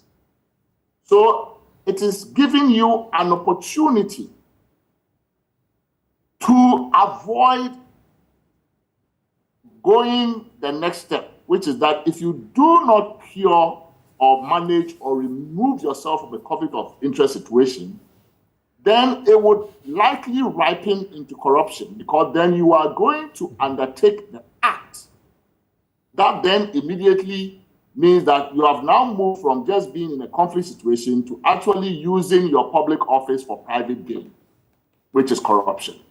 And what I'm saying is that we have been so inattentive, right? We have this wonderful obligation, a provision in 284. You don't find it in most constitutions. Our constitution expressly puts 284 there, which therefore serves notice that in Ghana, when you are a public officer, pay attention to this risk, okay? And yet, we have done nothing about conflict of interest. What this means is that even before an appointment is made, right, we tend to focus a lot on declaration of assets. In my view, actually, the declaration of interest, the register of interest is probably the most important if you want to deal with corruption. So that every place where a public office is, where public officers work, the executive branch needs to have its own declaration of interest, the register of interest, and conflict of interest rules. The legislature must have one, the judiciary must have one. Every public office, this must be one of the most common things in the public services because of 284. We must mainstream this 284 within the public services. Then everybody would know that here when you work, these are the minefields that you have to navigate and that you have to avoid. Okay, So when we don't pay attention to this, and we haven't really, every evidence shows that we haven't. In fact, we create a lot of conflict situations that we should avoid. One of the conflict situations I see is that merely because the Constitution doesn't prohibit you from appointing MPs to serve on boards, we do this habitually.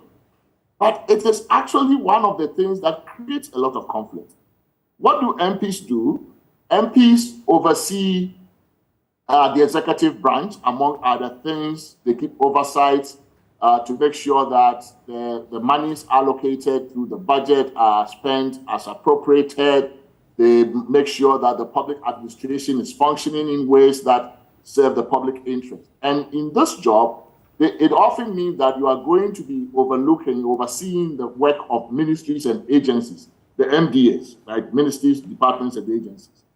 So if you pick if you pick a legislator who has this role amongst others, and you put them on the board of a commercial entity or an operating company in the state sector, what have you done, right? You are now forcing them to wear multiple hats, and in the role in which you have placed them, you are going to then get them not just from a potential conflict of interest situation, but actual situation. So you ask the question about a minister appointed to a role. Fine, let's say you are a minister for agriculture, or before you became a minister for agriculture, you are known to be a big-time farmer. Great job, right? Big-time commercial farmer, or you own a fertilizer company, whether it's an importing company or a manufacturer. And because of your knowledge of the sector, you get appointed minister or deputy minister for agriculture. That position you have been placed in creates a potential conflict of interest, right? It is not that it's disqualifying, you shouldn't be appointed, but if we were taking conflict of interest seriously, we would have already ground rules for dealing with this, which means that the moment you step into this office, each time your ministry or a department under your ministry or an agency under your ministry transacts that's some business with the agricultural sector in terms of the industry, whether it means allocating fertilizers, importing fertilizers, and all of these things. If we have done nothing about these conflicts that may arise, you are likely to walk yourself into a situation where you actually will engage in corruption, because you would have completely ignored the fact that you have interest on the other side of the transaction and on this side as well. So the real difficulty that I think we find ourselves in, and I really think it is why we are failing to have a handle on the conflict of the corruption problem, is that the lead up to corruption, conflict of interest is one of the major leads up to corruption, and we have completely ignored dealing with that one. If we dealt with conflict of interest seriously and comprehensively, we would avoid many of the corruption problems that we have. But because we haven't, we have left opportunity for corruption to be just widespread in the system, and people see nothing. You don't see anything wrong. Even Parliament, even in terms of the committee membership, right? They put people on committees who have interest in the particular industry the committee is supposed to be regulating, right? So you put somebody on, maybe to oversee, say, the Ministry of Transportation, assuming that somebody who owns an airline were to get to the ministry, were to become an MP. And that person is put on the Transportation Committee or Aviation Committee of Parliament. That oversees how the aviation industry and the ministry responsible for that is regulating the industry or issuing licenses, right?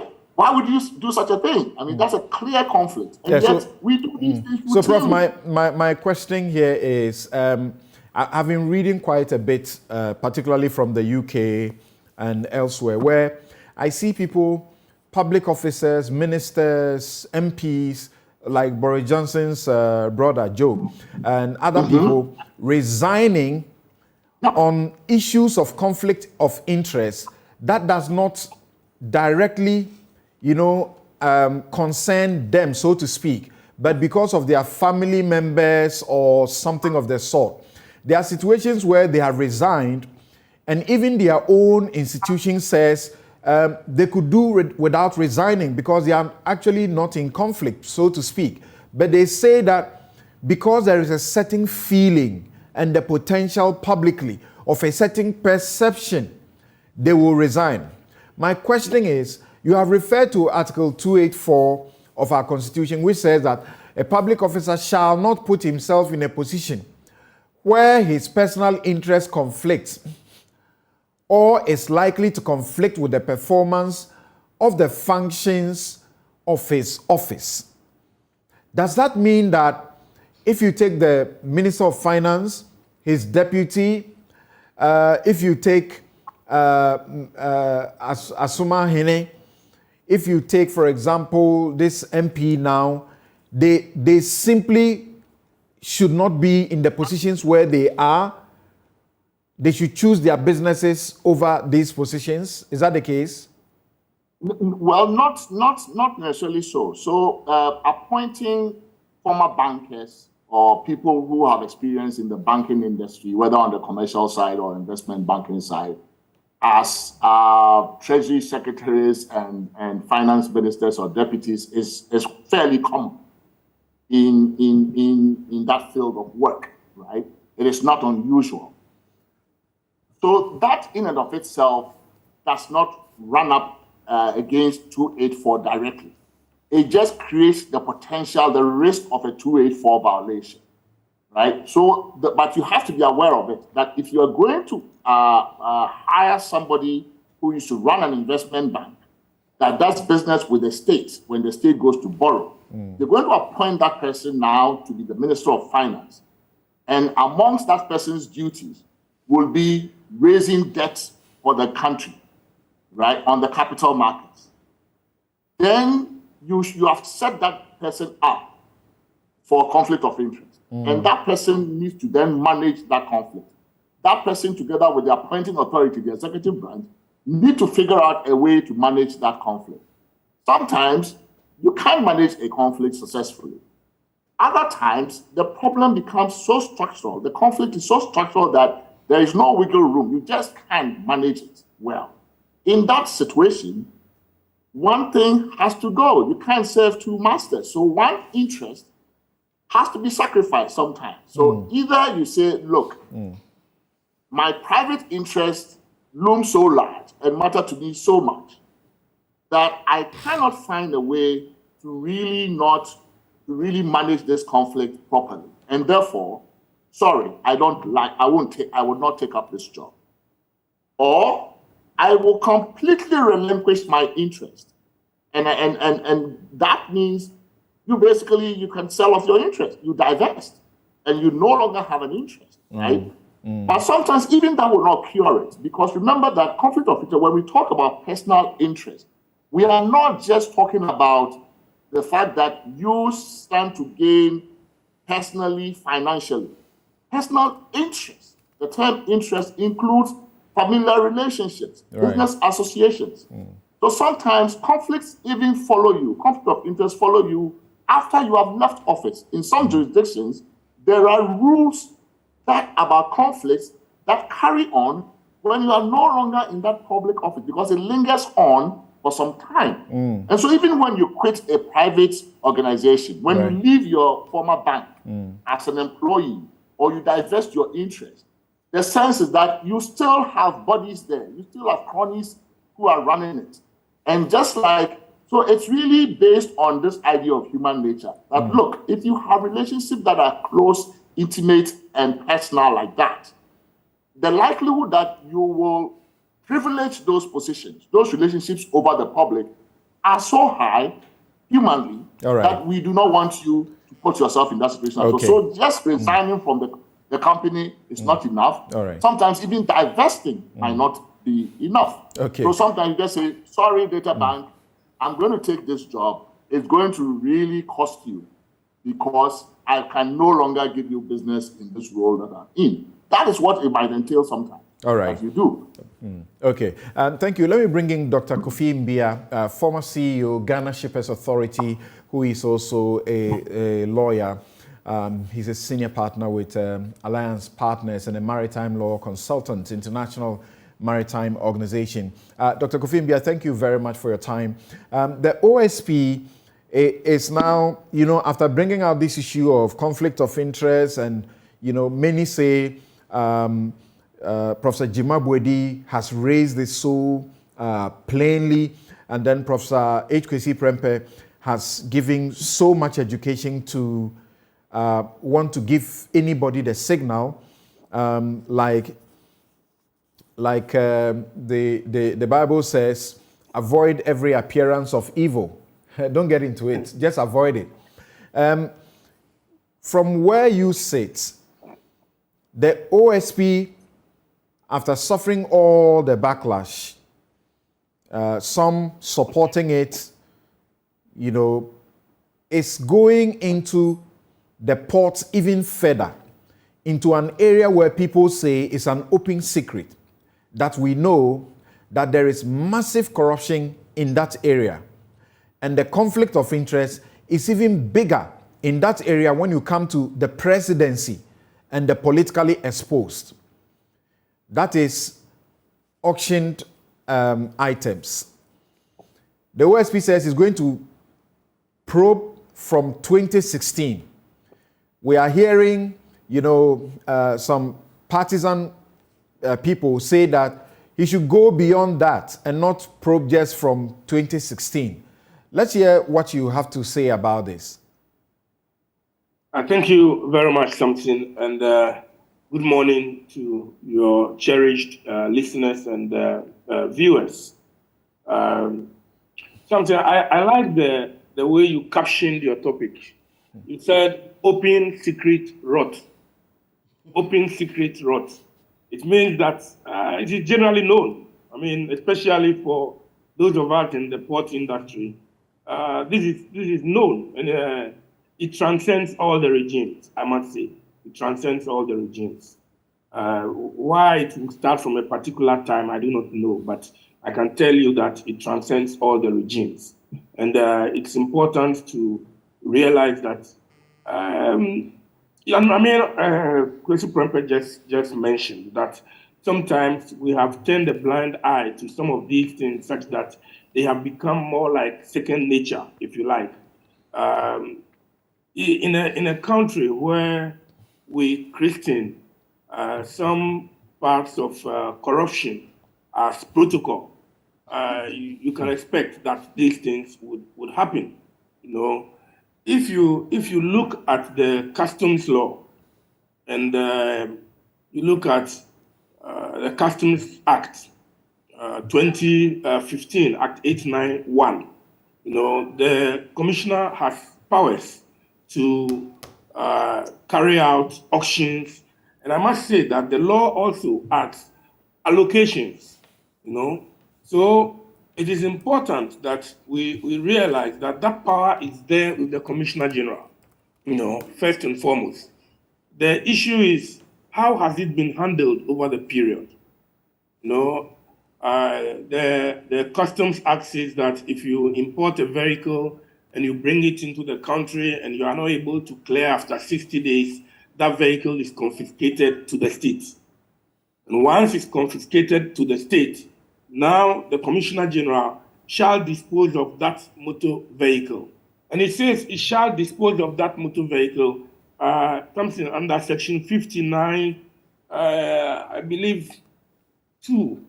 Also, it says that the Commissioner General shall dispose of the motor vehicle forfeited to the state or sell the motor vehicle on as-is basis. And invariably, it happens that you would find that because it is said that he can sell the vehicle or can allocate or auction, choices are made. And these choices bring what Professor H. Prempeh referred to as the conflict of interest. Because most often you find people come with a cheat, and once they bring the cheat to the authorities in the port, they have no option.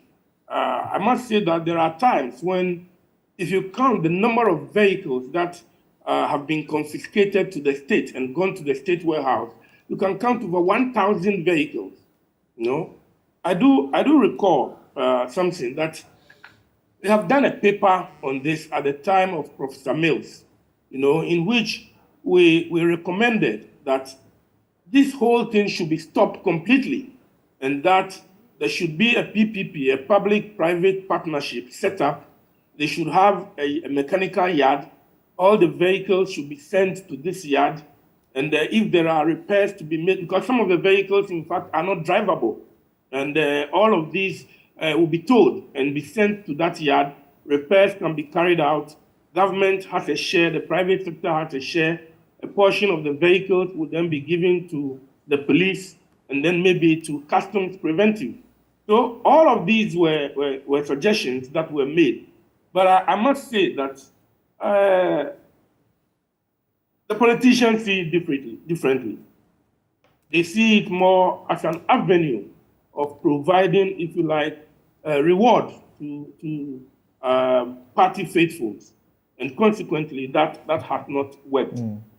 The challenge, again, something has been that if you take the Customs Act itself, you would find out that it says that, I believe 93, says that the Auction Sales Act 1989, PND Law 230, does not apply to sales under this act where the sale is conducted by a proper officer.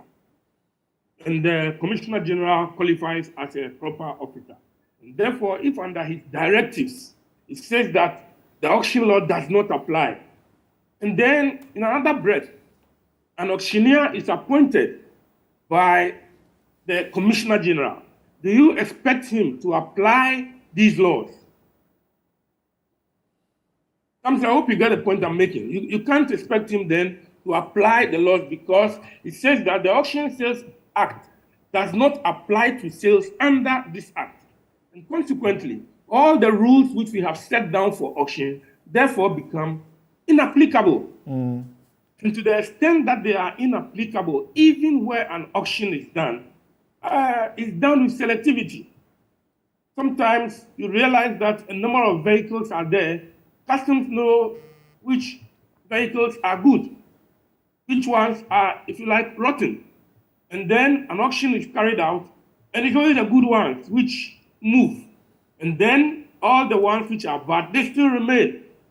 So you will find out that there is always a backlog of not only vehicles, but also goods.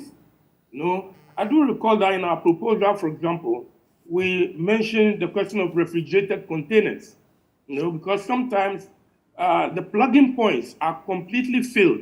So we said that, look, in this yard, there should also be refrigerated points. So there will be plugging points in which you would plug the refrigerated containers and ensure that frozen foods are sold and government gets the benefit. It is unfortunate, something that most of the time, a vehicle, for example, for which the duty is about 50,000 Ghana cedis, the importer is not able to pay the duty of 50,000. The vehicle goes into the state warehouse. It's supposed to go on auction. It is allocated, and then you are asked to pay 20,000. Whilst the importer may have been prepared to pay 40,000 or 30,000, that opportunity is not there for the importer, and it is given to life for peanuts to a party functionary. You know, so that's what people say. People say it's actually clear robbery, particularly where political hands are involved, and often JoyNews has done some of these exposés where you see many politically exposed persons who are getting these vehicles for very cheap, for actually nothing really, and people say it hurts that citizens have invested their money to import a vehicle.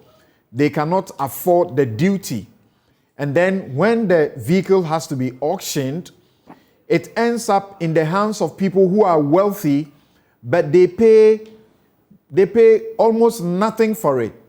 When the importer, who couldn't pay the duty, could actually have paid 3 times, 4 times, sometimes 10 times the amount of money that the wealthy person is now being asked to pay and take the vehicle.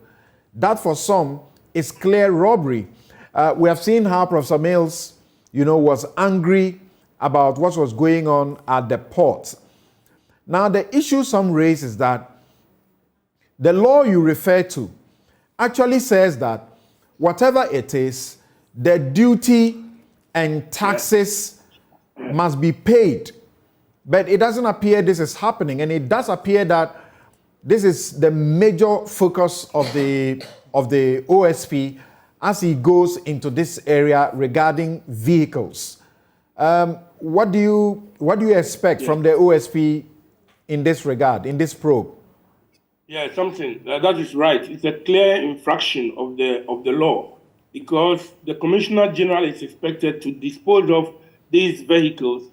The price at which the forfeited motor vehicle is disposed of, whether by auction sale, and I must emphasize that it is not only with respect to the auction sales, because it says whether by auction sale, allocation, or any other method, allocation. So even allocations are included. It says that the duty and the taxes eligible on the motor vehicle ought to be paid. Something I can tell you without any equivocation, that 90% of the time, this is not complied with. So this is not complied. So the OSP has his job clearly cut out for him. Let me come to Mr. Adongo here, and then I return to Prof for his final submission on this matter. And what we are inviting Prof on is the concern, and I think it's genuine, that the OSP is making publications of these investigations and naming people and so on, and may be damaging people in the course of it. Is that the right thing to do? Are their human rights not being infringed?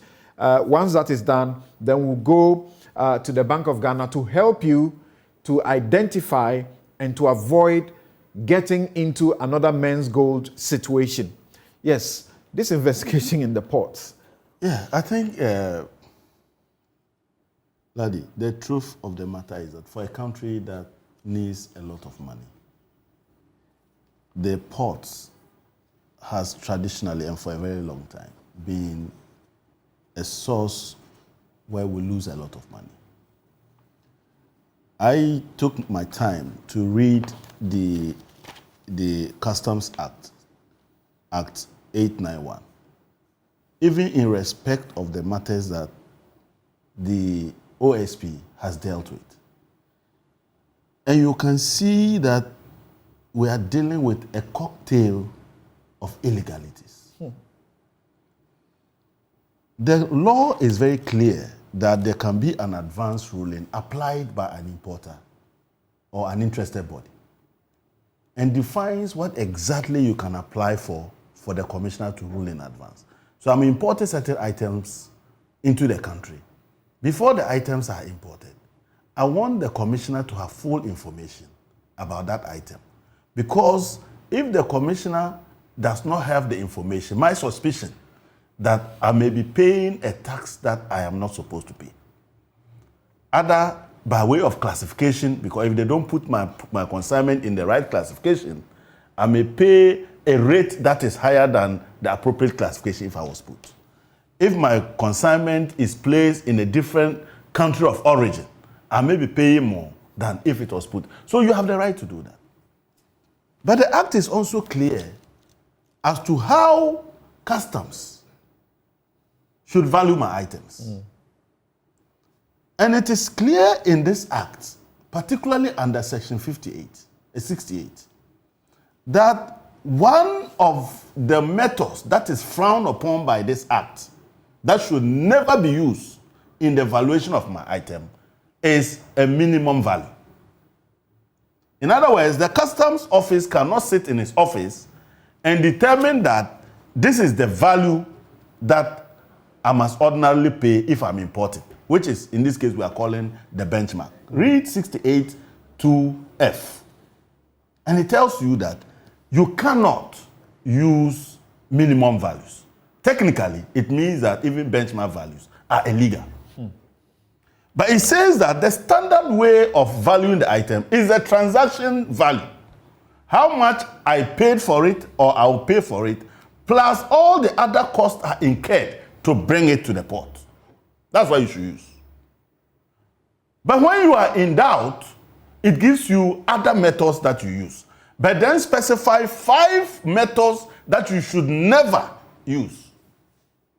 One of them is not to use minimum values. So if somebody comes to you and apply to you that I am bringing these items and I'm asking you to value the items before they arrive. So here, the advanced ruling is on value. If you do the values and you disagree with the person, if you disagree with the person and you are even giving him a discount, shouldn't it be on the value? Do you get it? 2, if you have evidence that you disagree with the value because the evidence before you shows that there is undervaluation or there is under invoicing. Section 123 is very clear about the penalties and defines doctrine of documents meant for customs as an illegality that is subject to penalties. So why did you give a discount on a benchmark? What did the person come for? The person said, this is what I think is the value. If you agree, I pay that value. If you disagree and you think that you want to help me, you give me a discount on that value. But then you have established your own value unrelated to the values you and I are dealing with. Which value you are using is even illegal in respect of your own act. And Randy, I want to read that so that people know exactly where we are coming from. 68, 5. Section 68 of Act 891, the Customs Act 2015. All right. 5 says, the customs value shall not be determined on the basis of any of the following. It lists them and comes to F and says, minimum custom value. What is a benchmark? A benchmark is a floor rate. It is a minimum custom value. So you gave a discount on an illegality. So it tells you that something is happening. The advanced ruling was provided to deal with people who genuinely believe that there is something wrong with the understanding of customs. Okay. And therefore provide all the information for customs to make a determination. But to do that, provide it before you ship so that customs has all the information and appropriate. But you know what? Before West Blue and the other one, there were 2 yes, at the port. Yeah. Good. Before they were abolished. To deal with advanced ruling, we already had a system we call the pre-arrival assessment regime. That pre-arrival and assessment regime said that before you were shipping you will ship your item, you go onto an electronic platform and forward all your documents in advance. Customs will now look at your documents and do the pre-arrival assessment and produce a report. If customs believes that the documents you have brought, they don't believe in the document and that they think that you are understating, the commissioner is given the right to then produce what we call the customs values. The commissioner's valuation. Okay. So the commissioner's valuation is a risk management tool for the exception rather than the norm. What has happened to the pre-arrival inspection, pre-arrival assessment regime? What has happened? So now people are seeing this report. Let me tell you, before this thing came up, somebody told me that, look, at the port there we are joking. When you are importing something and you see your agent, what figure you want to pay is what they declare. And that's what they pay. I'm telling you. So it is it's a procedure that is being used by people basically not to pay taxes. So you're happy the OSP is going there? And I want the OSP to investigate the motivation for the benchmark values, which is against the law. Okay. And then 2, I want to direct the OSP to pay attention to what we call the suspense regime at the port. Lardy, the suspense regime is the legal provisions that allow customs to suspend the duty until a later date.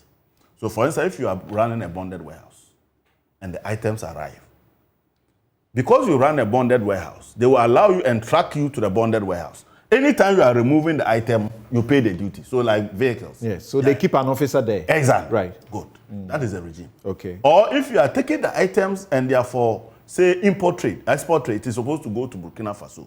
It's expected to be paid there. That is where our problem is. Immediately those items leave the gate, there are no traces of them. Okay. OSP, that's where your attention is being drawn to also. Professor H. Kwesi Prempeh has been very excited about the fact that the OSP is paying attention to the port to begin its, real work in exposing and dealing with corruption. But the question we have for him, and hope that he could deal with it very briefly before he takes leave of us, is are the rights of these individuals not being violated, where the OSP is making publications, their names are being put out there, and people are, literally concluding and calling them criminals, even before anything else? Yes, Prof. Please unmute your mic. Again, thanks for offering me an opportunity to weigh in on this matter as well, and to really just justify my enthusiasm for the OSP's focus on the tax area. I think a matter of time, right? Here we are back at the IMF. Among the reasons for going back, we continue to have a very low tax revenue to GDP ratio as a country. We have decried that many times. We tried to cure that with e-levy. It's not generating the revenues that we expect. Low tax revenues have caused us to wrap up a lot of debt as a result. So there are all these reasons why, when you find that an agency tasked with fighting corruption is putting the light of scrutiny on the area of tax malpractice, tax cheating, and the like, we all should be happy. It's probably one of the commitments that I hope that we make to the IMF, that we will ramp up our tax revenues, and we will use the OSP's efforts as a positive citation. So we are already trying to raise more taxes. The OSP is going after tax cheats. So we should be happy that it is happening. But I also think that the OSP, like every other agency or public office, has scarce resources. So it must focus where it would get the most impact. So I also think it is good that it is focusing on some areas where there is some general consensus, even including within the political class. I remember very well that one of the first State of the Nation addresses that the president gave, if it's not 2017, then 2018, he explicitly named some more practices going on at customs and how his administration was going to focus on that. Well, I'm happy that the OSP is redeeming that promise in that area. Sure, when you do fight crime of any kind, you come up against the rights of innocent persons. And that is why, of course, the law erects presumptions. That is why when you arrest a person, that person may be either a person of interest to help you in the investigation, or as a suspect, not yet, even an accused yet. Sometimes so there are ways in which we manage this perception, right? The OSP, you can't avoid it. When you are investigating somebody and it comes to the public notice, yes, some people would conclude that a person is guilty already, or guilty as charged, or even guilty before charged, right? And yet there is a process. There is due process. The OSP will walk through that process to the end, and then we would know if the person is freed and is not convicted. Then we know that the OSP did his best, but this person was not maybe the right person. So, but I think the publicity issue that you are asking, that should the OSP even be publicizing this? I remember, if I recall, this matter came up in the framing of the law, and I, in my association with CDD, was quite closely involved in the crafting of the legislation. We submitted a memorandum as part of civil society to the parliamentary committee, and at the consideration stage, at the committee stage, we also assisted the committee with some clause-by-clause review in examining the legislation, the bill at the time. And as I recall, the issue of this publication requirement came up. Under the law, the OSP law, the OSP is required every so often to put on its website or in some other form information about the work it's doing, what cases are being investigated or under investigation, which ones have gone to court, which ones have concluded. And I think the idea there was to really give the public an interest in following the OSP's work. People are giving up. Remember that people really were just throwing up their hands. We can't do anything about corruption. We can't fight it. So it was to build public trust in the office, public confidence in the office, that the office, after being set up, had not become a do-nothing office, that it was sitting somewhere and not doing anything. So it was thought wise that we would put in a requirement that would say, the OSP, keep notifying us, updating us, give us status updates of what you're doing so that we would follow your work. And also, I think it's helpful because once you put the notice out, it also is helpful. It might assist the OSP itself in its work. Other persons in the public who may have information useful to the OSP, even just this conversation that we're having, from what Kofi the education that I'm getting alone from him, from the Honorable Minister, Honorable Member of Parliament, about the technical details of the port administration and all of these things. These are useful things. The OSP is not necessarily, a port specialist, right? So some of these kinds of airing these things publicly, I don't see it as damaging. It's supposed to help the OSP in its work. Okay. And so I do think that in terms of the management of the interest of those parties who are the targets or the subjects of the investigation, that we have within our legal framework enough safeguards to protect their innocence, right? To protect their innocence. And the mere fact, the OSP isn't hauling these people in handcuffs to their offices and say you're already guilty. They just let the public know this matter has been investigated. It involves this company. It involves this third party. And I don't see that as really violating anybody's rights. Okay. Thank you so very much, Professor H.K.C. And may I make one very last point on the auction vehicles. This issue is really dear to my heart in many ways. I'm a returnee, former Ghanaian in the diaspora, a hustler who went and hustled. I have shipped cars to Ghana. When I was coming back, actually, I became aware of this practice, the persistence of this practice in 2015 when I was coming back for good.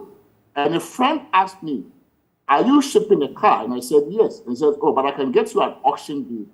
I said, does this practice still persist? I was aware of it during the PNDC days as a Tema boy when I knew that auction vehicles, were available. Yeah. I thought it was a military kind of junta practice. I was quite shocked in 2015 to learn that it was still persistent. And so, of course, I declined the offer. All right. Shipped my car, paid my duty. And I just want to conclude on this one. In December 2016, after the elections, one of the first posts I put on my Facebook wall, December 19, 2016, what does change mean to you? And I'm quoting, What's the one thing or practice engaged in by government or government officials that outrages you the most and that you would like to see disappear under a Nana Akufo-Addo administration? My list is long, but if I must name only one, it is the shady business of so-called allocation cars. If you are familiar with the shenanigans that go on at the ports, you probably know what I'm talking about. And I go on to detail the practice as it's been described by my good friend here. All right. And for me, this is one more way in which we insult and abuse Ghanaians in the diaspora. People go abroad, work their butts off, so to speak, and really suffer through a lot of, sometimes indignity, to bring these things home. And then somebody sits here, says you can't pay the duty, and therefore it's been taken and allocated. Used to be allocated at the castle, national security, that. It still persists. This is an insult. It's really an abuse. The issue is not just corruption, it's a social justice issue. It's so unjust that I am shocked that in 2022, this practice persists. All right. And I'm so glad that the OSP has decided, somebody finally has decided to focus on this issue. Thank you so very much, Professor H. Kwesi Prempeh. There are many people who can testify to this, and you may have heard some of the guys around the port, they mention and say journalists, MPs, everybody benefits. Yes, I can testify that myself, and there are some guys here at Joy who can tell you their stories when they were invited to benefit from auction cars, and they just declined. We are not interested. We'll buy, we'll import and pay the duty, and people have been doing that. We need to build a nation. Now, the OSP's Act clearly provides in various sections of the law that it must make these publications. So, like Prof is saying, how to do it and not to unduly, victimize certain people. We'll take a quick break, and when we come back, we'll have Godfred Kujo, Head of Credit Reporting Unit, Financial Stability Department of the Bank of Ghana, join us for the very short time left. Apologies to you, to help you to stay away from putting your money in a place where you may find yourself in a men's gold situation. Thanks to Dr. Kofi Mbia, former CEO, Ghana Shippers Authority, and lawyer with Maritime Law Consultancy, and also doing with the International Maritime Organization.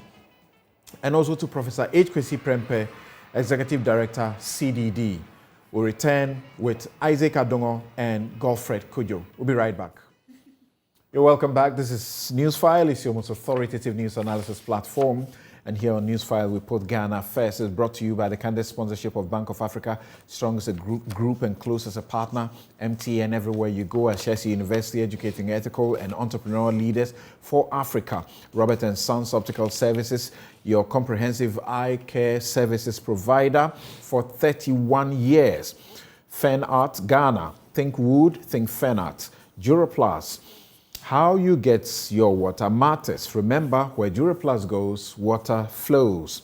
St. Thomas Eye Hospital, your #1 specialist in all your eye solutions. And if you haven't been to the Joy Habitat Fair, the Habitat Fair 2022, you have been losing out. Please go there now. It's been on, and you have just about 48 hours to the end of the EcoBank JoyNews Habitat Fair 2022. You can also be a home owner. Visit the fair today to start your journey to home ownership. Everything housing is available, from door locks to houses, and more importantly, selling cheaper than elsewhere. In the course of the week, I was following, and I got attracted to some security cameras that they have there. So from here, I'm going to see if I can get one of that for myself. So everything housing is available there. Visit the Habitat Fair today at the Accra International Conference Center, and you will not regret. It is on until 8 p.m. EcoBank JoyNews Habitat Fair. Where you live matters. And the Honorable MP for Bolga Central, is still here with us, and he's joined by Godfred Kujo, Head Credit Reporting Unit, Financial Stability Department, Bank of Ghana. And let me go to Godfred right away. Thank you so very much for your patience.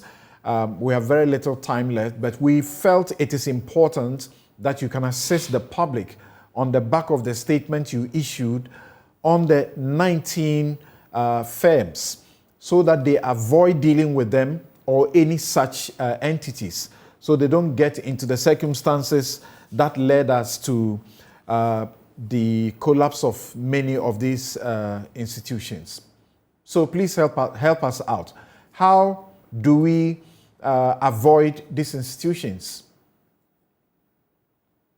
Okay, thank you very much, Samson, and a good morning to your listeners. I'm very grateful for having me.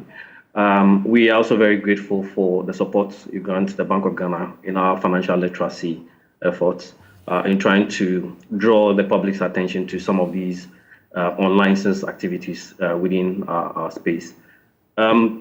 So going straight to your question. So what we noticed, and after quite a number of unlicensed institutions have come up in the past, what we have done within about 5 supervisory departments is to try and then monitor the market. So we have some market surveillance within the supervisory department, where we scan the market to find out what is happening in terms of entities that are not licensed or do not have our license and then intend to do any of our banking businesses. And in this case, we're looking at either deposit taking or providing loans or engage in any payment services. And so it is out of these surveillance that we identified quite a number of institutions that operate in various platforms, largely on social media, on mobile applications, on the internet, that are operating or providing some form of lending, or they are providing loans. And as you are aware, the business of lending is a heavily regulated environment. And so if you intend to engage in lending, giving money as loans at an interest rate, expecting repayment, then this activity has to be licensed. And so these institutions, as you are scrolling down the screen, are institutions that largely they are even faceless. You can't even identify, they don't have physical presence, and that operates on these various platforms that we identified. And largely also their modus operandi is something that is of concern to us, where their customers or the general public are abused in terms of repayment if they fail to repay and all that. So we thought that we needed to draw the public's attention to these unlicensed activities whilst we deal with them. But I think that it is the public that will motivate them to even continue doing these activities. And so we thought it wise to put their names out so that everybody who comes across them will know that their activities are illegal, they are unlicensed, and for that matter, they would have to avoid them. So this is the reason why we put out. Yes, in your release, you said that these entities, they are involved in providing loan services without license, like you just said.